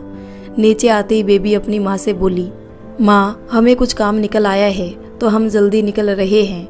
डॉक्टर के पास जाना है, फैक्ट्री जाना है, वहाँ काम ज़्यादा है। वहाँ से काम खत्म करके हम लोग डेट पर जाएंगे, फिर अपने घर चले जाएंगे। यहाँ दूसरे दिन आएंगे। हाँ, प्रिया हस्तक्षेप करते हुए, वो सब तो ठीक है, पर नाश्ता निकाल रही हूँ, करके जाना। बेबी बोली, नहीं नहीं बड़ी मम्मी, आज नहीं, डॉक्टर के पास जाना है, वहाँ से निकलकर फैक्ट्री में नाश्ता मंगवा कर लेंगे, प्लीज़ अभी जाने दीजिए। भूषण बोला, छोड़ दो, ये लोग नहीं मानेंगे। बस दोनों जैसे मौके की तलाश में ही थे, तुरंत बाहर की ओर भागे। ड्राइवर कार निकाल कर रखा था, दोनों बैठे और कार दोनों को लेकर चली गई। दोनों ने साथ में समय बिताया। डॉक्टर से मिलने के बाद नज़दीकी रेस्तरां में ब्रेकफास्ट किया और फैक्ट्री के लिए निकल गए। दोनों के बीच खुशी का ठिकाना ना था। बेबी जो इतना बुझी बुझी रहती थी, मयंक के मिलने से बहुत खुश थी। मयंक भी जो कुछ दिनों से बहुत उखड़ा उखड़ा रहता था, आज बहुत प्रसन्न था। ऑफिस में भी लोगों ने नोटिस किया कि आज उसका व्यवहार बहुत हद तक सामान्य था, अन्यथा वो सबसे गुस्से से ही पेश आता था। लोग उसे नापसंद करने लगे थे। बेबी को भी फाइनेंस में पाकर लोग काफ़ी खुश हुए। उन्हें भी लगने लगा था कि वो अब शायद जॉब छोड़ देगी। दिन भर रहकर पॉसिबल खर्च में कटौती का मसौदा तैयार करवाया और सारी फाइलें कार में रखवा दिया। शाम से कुछ पहले ही दोनों ने फैक्ट्री छोड़ दिया, क्लब गए, वही चाय पी, पिक्चर का प्रोग्राम बनाया, पिक्चर देखी, रात का खाना भी बाहर ही खाया और फिर मस्ती करते हुए देर रात घर पहुँचे और अपने कमरे में जाकर सो गए। दूसरे दिन खुशखबरी का उद्घाटन किया कि बेबी माँ बनने वाली है। दोनों घरों में लोग खुशी से नाच उठे। दादाजी ने तुरंत एक सेलिब्रेशन का प्रोग्राम बना लिया। मयंक के परिवार वालों को बुला लिया। यही आइए, हम यही उसकी खुशी मनाएंगे। मयंक के पापा और चाचा तुरंत मान गए। ठीक है, हम लोग शाम को आते हैं आपके यहाँ। सहर सभी ने स्वीकार किया। फिर क्या था, लोग शाम को जमा हुए, खूब नाच गाना हुआ, बधाइयाँ गाई गई, मिठाइयाँ बांटी गई, देर रात तक खाना पीना हुआ। फिर बेबी की माँ ने बेबी को रोक लेने की इच्छा जताई, लेकिन बेबी ने उसे खारिज कर दिया। नहीं मम्मी, मैं रहूँगी नहीं, बस आते जाते रहूँगी। ऐसा भी नहीं है कि मैं अभी से घर में बैठ जाऊँ। सभी की सहमति बनी कि हाँ ठीक है, आजकल कौन इतने पहले से घर में बैठता है। जब इसकी मर्जी होगी मम्मी के पास आ जाएगी, जब तक मर्जी होगी ससुराल में रहेगी, जब तक जी चाहे फैक्ट्री का और बाकी काम देखेगी। हम लोग कोई उसे टोका टाकी ना करे, वही ठीक रहेगा। ससुराल के लोगों के साथ ही बेबी भी मयंक के साथ कार में बैठकर चली गई। मयंक और बेबी के रिश्ते में सुधार होने लगा। बेबी ने जो भी संभावित खर्चों में कटौती की लिस्ट तैयार की थी, उसे लेकर एक एक पॉइंट पर चर्चा हुई। चर्चा में मयंक और बेबी के अलावा भूषण और किशन ने भी भाग लिया। कभी कभी दादाजी का भी ओपिनियन लिया गया। प्रिया कभी कभी चाय कॉफ़ी के दौरान आती और कुछ अपने विचार प्रकट कर चली जाती। तय ये हुआ कि किशन मयंक की फैक्ट्री विजिट करेंगे और उसके बाद मेंटेनेंस के संबंध में अपना विचार देंगे। सेल्स के मामलों में कुछ कटौती पर विचार हुआ। साथ ही सेल्स में कुछ भी योगदान देने वाले को पुरस्कृत करने की योजना बनी। कुल मिलाकर बचत की कुछ संभावनाएं नजर आने लगी और सेल्स बढ़ाने के भी तरीके नजर आने लगे। किशन की सलाह से मेंटेनेंस में भी बचत की अपार संभावना दिखने लगी थी। अब मयंक भी काफ़ी खुश था। प्रिया ने उससे कहा, बेटा, सभी बातों पर लोगों को खुलकर चर्चा करनी चाहिए। बातें करने से ही बात निकलती है और उसका हल भी निकलता है। इसलिए अपनों से नाराज नहीं हुआ करते, बातें किया करते हैं। नाराज भी हो तो नाराजगी किस बात से है, उसे बताओ। अपने से बड़ों से चर्चा करो। समस्या का समाधान निकालने की चेष्टा करनी चाहिए, तभी समस्या का समाधान निकलता है। मयंक ने भी अपनी गलती मानी और बेबी ने तो सभी से माफ़ी तक मांगी। उसने स्वीकार किया कि उसे बताना चाहिए था, लेकिन मयंक की बेइज्जती होगी, इसी डर से उसने कुछ नहीं कहा। प्रिया ने समझाया कि अपनों के आगे इज्जत बेइज्जती नहीं देखा जाता है, वो भी जब माँ बाप है तो फिर किस बात का डर। दोनों घरों में अब खुशी का माहौल था। दोनों घरों में प्रेम भाव बढ़ रहा था। मयंक के घर वाले भी इस मामले में बहुत अच्छे थे। सभी बातों पर खुलकर चर्चा कर रहे थे। कहीं कोई दुराव छिपाव नहीं था। बेबी पराई फैक्ट्री से आकर अपना बड़ी पापड़ का बिजनेस देखती थी, उसका हिसाब किताब देखती थी, कुटाई पिसाई का काम देखती थी, बागों में जाकर फलों का पैदावार देखती थी, उन्हें बढ़ाने के तरीकों पर चर्चा करती थी। कुल मिलाकर सारी जिम्मेवारियां उसने अपने ऊपर ले रखी थी। दादाजी की उम्र हो गई थी, इतना दौड़ धूप वो नहीं कर पाते थे। बड़े पापा रिटायर हो गए थे, लेकिन इस काम के प्रति उनका रुझान नहीं था, इसलिए वो ज़्यादा कुछ नहीं कर पाते थे। फिर भी एक जगह बैठकर सारा हिसाब किताब का काम वही देखते थे। कभी शोरूम और अपनी दुकान का काम देख लिया करते थे। इससे अधिक वो कुछ नहीं देखते थे। अब उसके व्यापार में मुरब्बों ने भी स्थान बना लिया था। बड़ी पापड़ अचार के साथ आंवला नींबू और कुछ फलों के मुरब्बे भी बनने शुरू हो गए थे। इनकी मार्केटिंग भी जबरदस्त तरीके से की जा रही थी। आगे जैम और जेली पर भी विचार हो रही थी। एक दिन मयंक भी सारी गतिविधियों को स्टडी करने की गरज से आकर देखकर गया था। आम के फार्म हाउस में एक सारा दिन और रात बिताया था। वहाँ की मेहमान नवाजी भी देखा था। उसे बहुत अच्छा लगा। इस बिजनेस से होने वाले प्रॉफिट को समझा और फिर इसमें पैसा लगाने का मन बना लिया। बाकायदा डॉक्यूमेंट तैयार किया गया और तब उसका इन्वेस्टमेंट को स्वीकार किया गया। भूषण इसमें बढ़ चढ़कर हिस्सा लिया क्योंकि अब ये उसका फैमिली बिजनेस हो गया था। उसे अपने बच्चों के लिए भी चिंता थी, अतः वो इस बिजनेस में अधिक से अधिक सहयोग करने लग गया।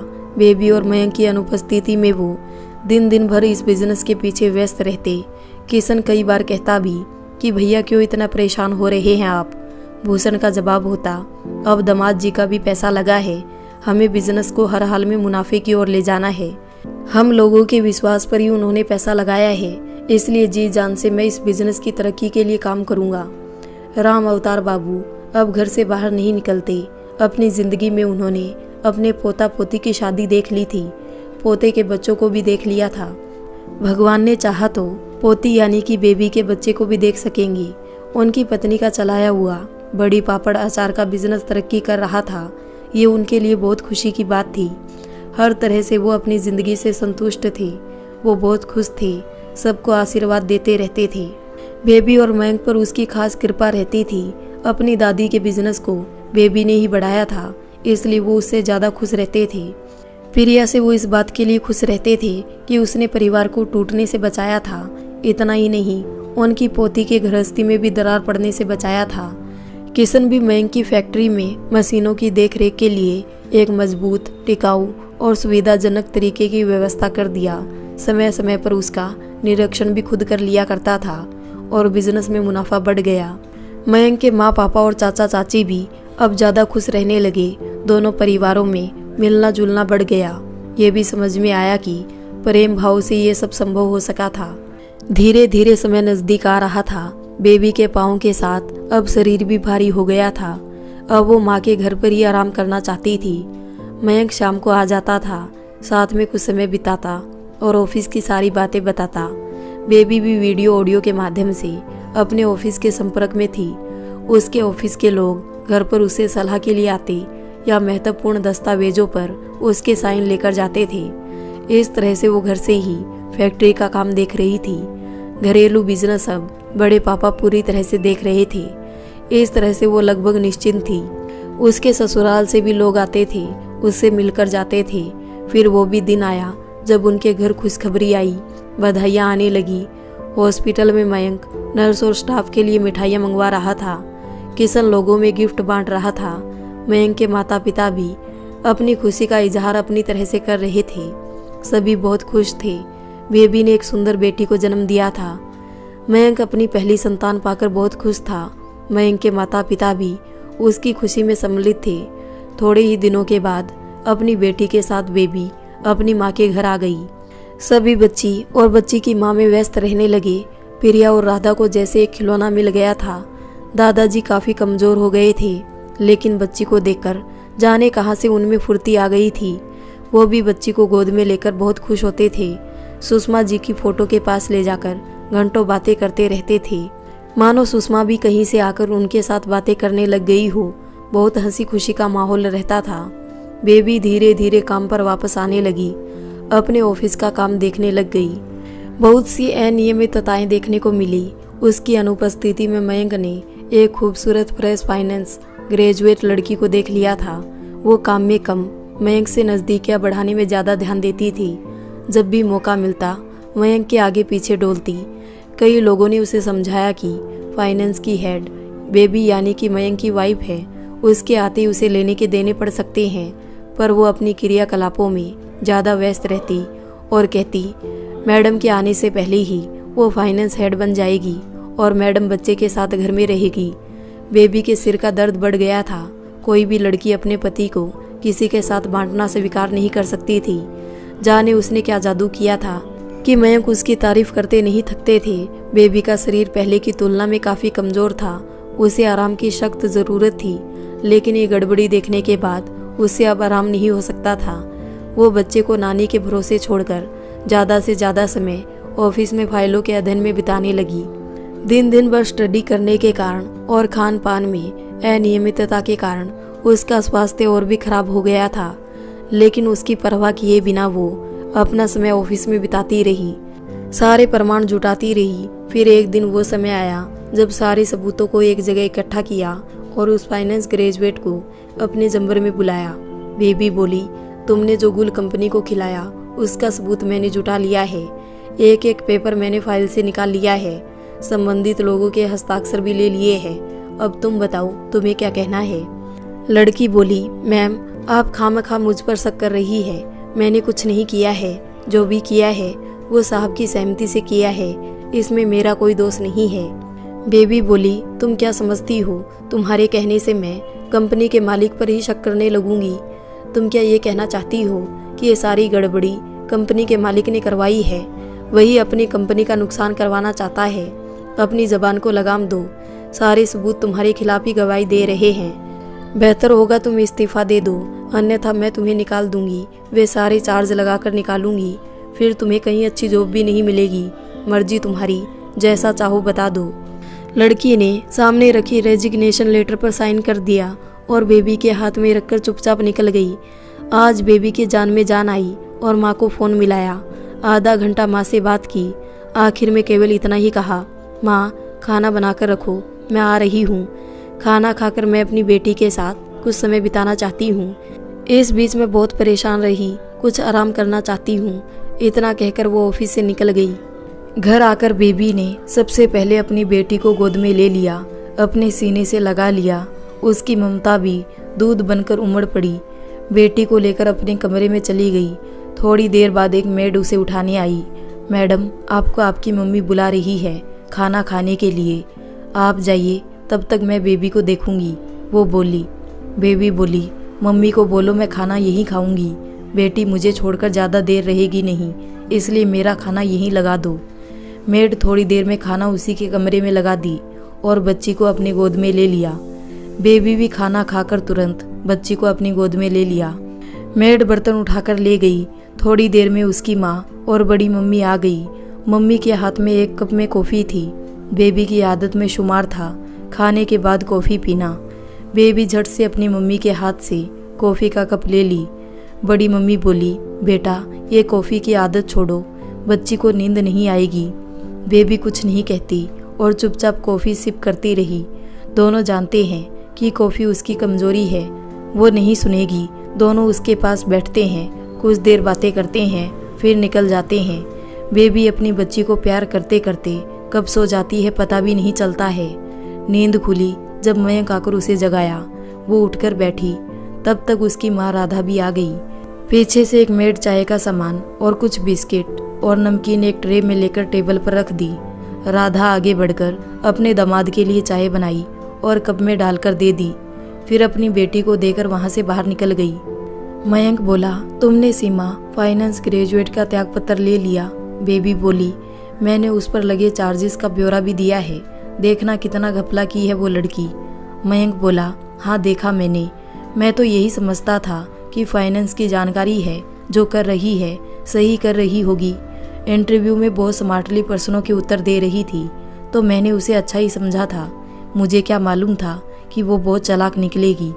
बेबी बोली, इसमें कोई शक नहीं कि वो फाइनेंस की अच्छी जानकार थी, लेकिन उसके इरादे सही नहीं थे। बड़ी होशियारी से उसने सभी गड़बड़ी के लिए सबको जिम्मेदार बनाने की पूरी तैयारी कर रखी थी। सारे गलत फैसले पर आपके दस्तखत ले रखे थे उसने।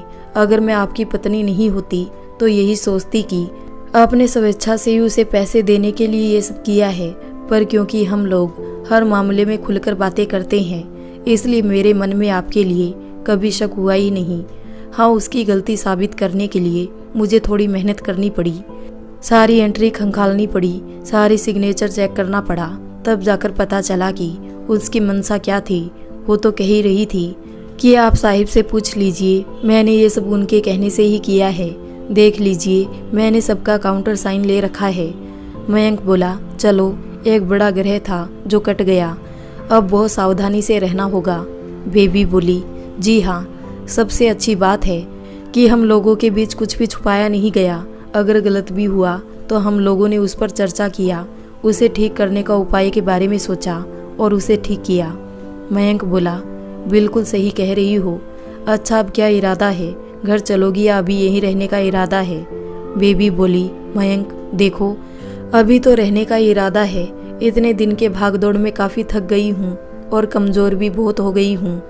बच्ची का भी ठीक से ख्याल नहीं रखा, इसलिए मैं अभी यहीं रुकूंगी। ऑफिस भी रेगुलर नहीं आ पाऊंगी। हाँ, कुछ दिन के बाद मैं खुद ही घर आ जाऊंगी। ठीक है? घर पर सब ठीक है ना? मयंक बोला, हाँ सब ठीक है, शायद कल माँ और चाची तुमसे मिलने आएगी। बेबी बोली, ठीक है। मयंक बोला, ठीक है, फिर मैं निकलता हूँ। नहीं नहीं, ऐसे कैसे जा सकते हो? खाना खाकर जाओ।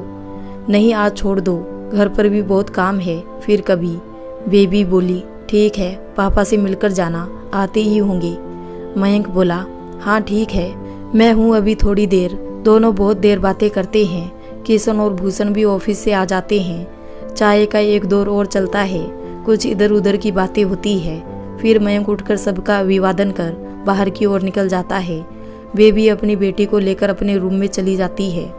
कुछ दिन आराम करने के बाद और अच्छी देखभाल की वजह से बेबी के स्वास्थ्य में पुनः सुधार हुआ। डॉक्टर ने उसे सामान्य कार्य के लिए अनुमति दे दी। प्रिया और भूषण के बच्चे भी बहुत ही मेल भाव से रहते थे। उनके दोनों लड़कों का नाम राजन और सुभाष था। राजन की पत्नी के मन में यह शंका हुई कि बेबी अपने मायके में कुछ ज्यादा ही प्रभाव बनाने की कोशिश में लगी है।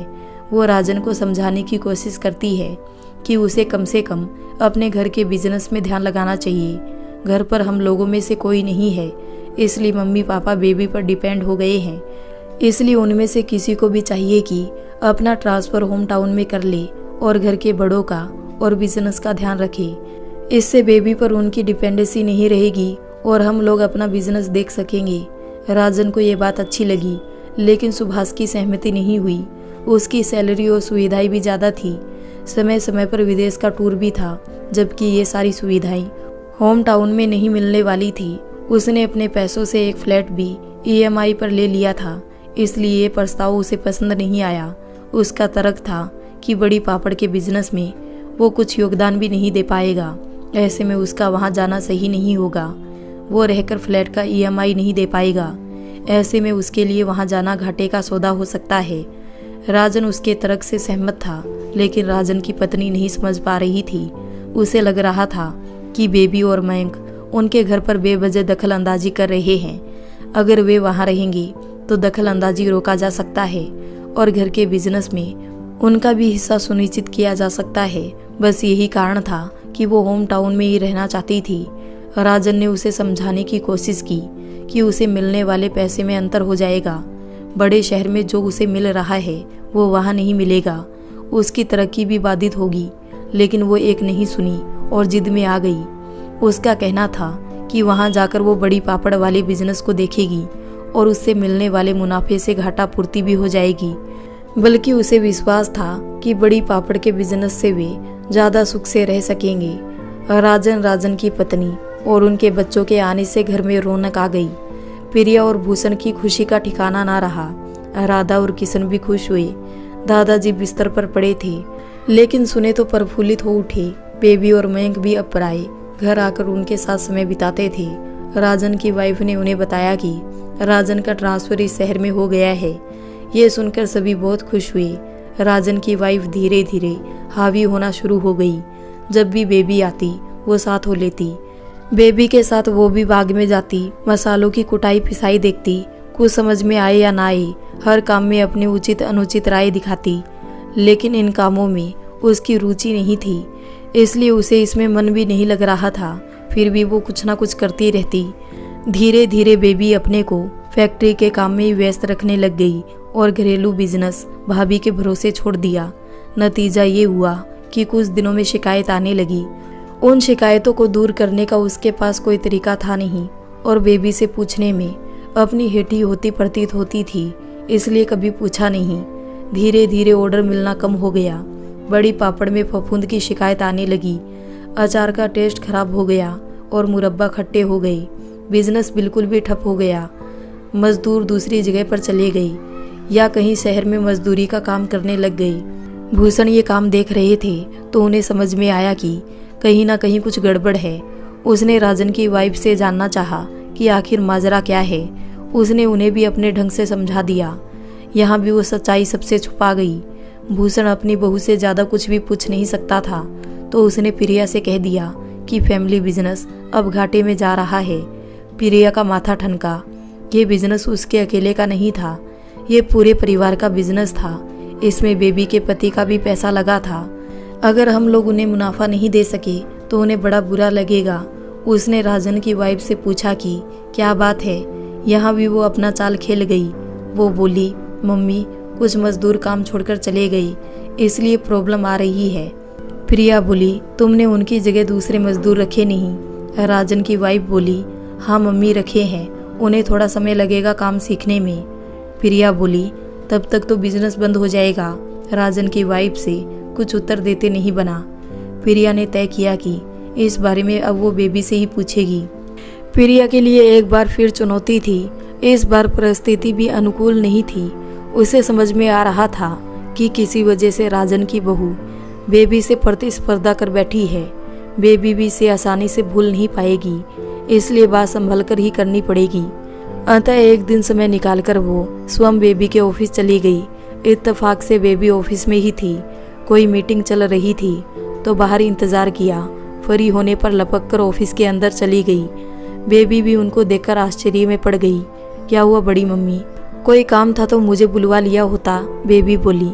बच्चे जब बड़े हो जाते हैं ना, तब बड़ों की तरह ही व्यवहार करना चाहिए, प्रिया बोली।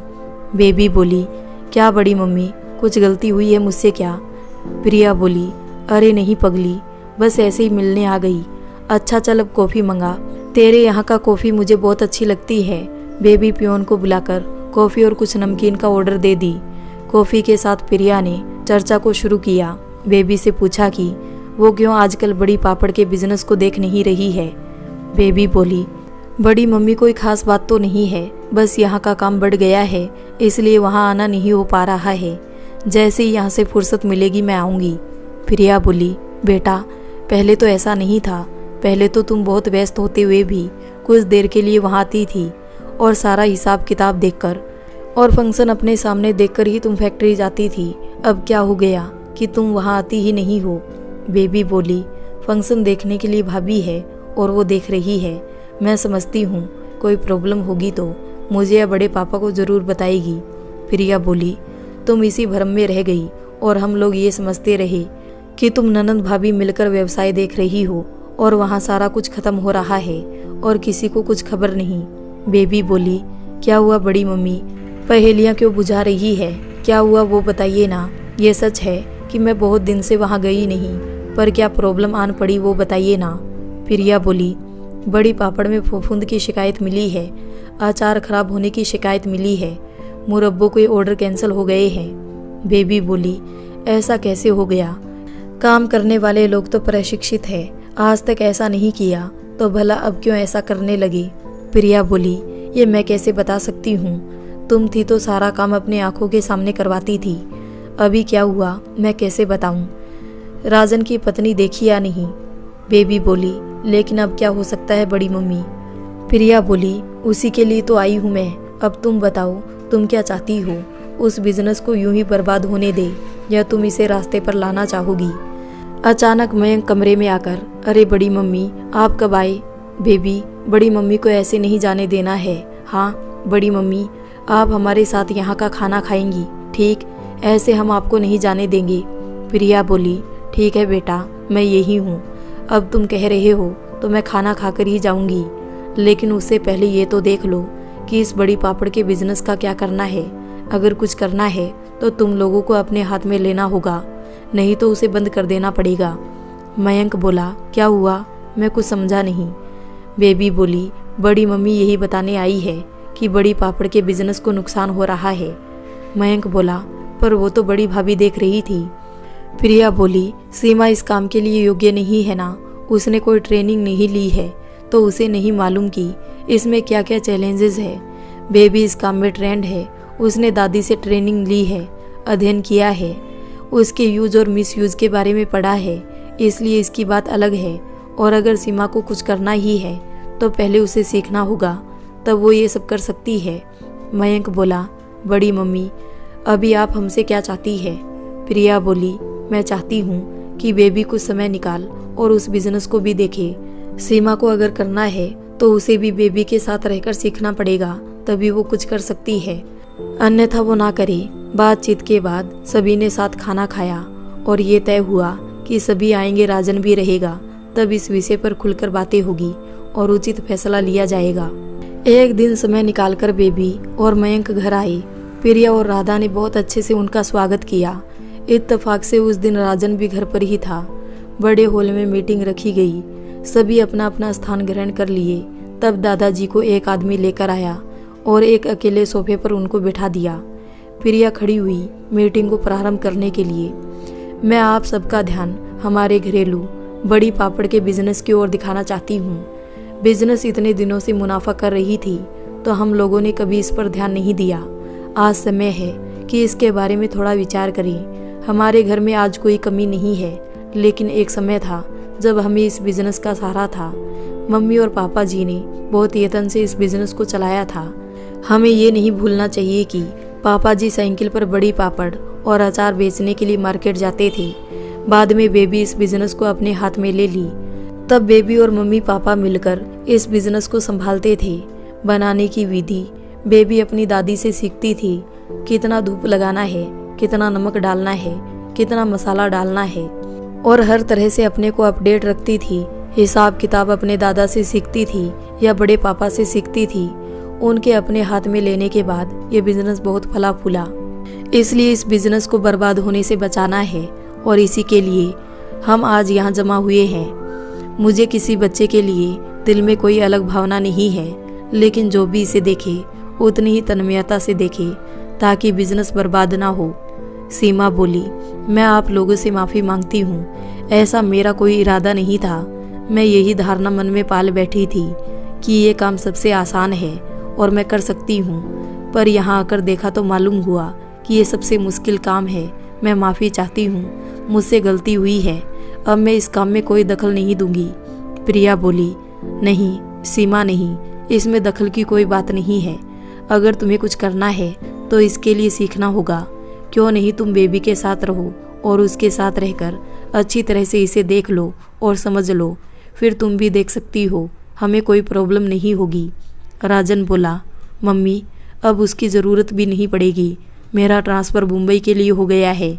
यहाँ रहकर मेरा प्रमोशन भी रुक गया था, अब मैं और यहाँ नहीं रह सकता, मैं अगले महीने मुंबई जा रहा हूँ। प्रिया बोली, ये क्या कह रहे हो बेटा, तुम लोग यहाँ से जा रहे हो? राजन बोला, हाँ मम्मी, अब नौकरी करनी है तो अच्छे से करना चाहिए ना। मैं घर से दूर कभी भी नहीं था और आगे भी नहीं रहूँगा। इस बिज़नेस में पहले से हमारा इंटरेस्ट है और आगे भी रहेगा। जब भी ज़रूरत हो बेबी हम लोगों को बता सकती है, हम लोग आ जाएंगे। मैं इस बिज़नेस में अपने पैसे भी लगाऊंगा, मगर पॉलिसी डिसीजन बेबी का ही होगा, ठीक है? सारी रजामंदी होने के बाद मयंक बोला, बड़ी मम्मी इस मीटिंग में काफ़ी वक्त निकल गया, कुछ खाने पीने की व्यवस्था नहीं है क्या? प्रिया बोली, ऐसा भी कभी हो सकता है क्या? चलो डाइनिंग टेबल पर। अब तक तो खाना लग भी गया होगा, चलिए। राधा खाना लगवाने के लिए ही गई है, चलिए सभी लोग डाइनिंग टेबल पर। अब मन लगाकर ईमानदारी से काम करने लगे और बिजनेस फिर नई ऊंचाइयों को छूने लगी। राजन और सीमा ये देखकर बहुत खुश हुए। सीमा ये कभी नहीं चाहती थी कि बिजनेस का कोई नुकसान हो। उसे आभास भी नहीं था कि एक छोटे से बिजनेस में इतनी बारीकियां हो सकती है। इसी गलती की वजह से उसने बिजनेस अपने हाथ में ले लिया था और अनावश्यक नुकसान करा दिया था। अब उसे समझ में आ गया था कि काम कोई भी हो उसमें लगन और मेहनत बहुत ज़रूरी होता है। तो दोस्तों, आपको ये कहानी कैसी लगी? अगर अच्छी लगी हो तो वीडियो को लाइक कर दें, हमारे चैनल को सब्सक्राइब कर लें।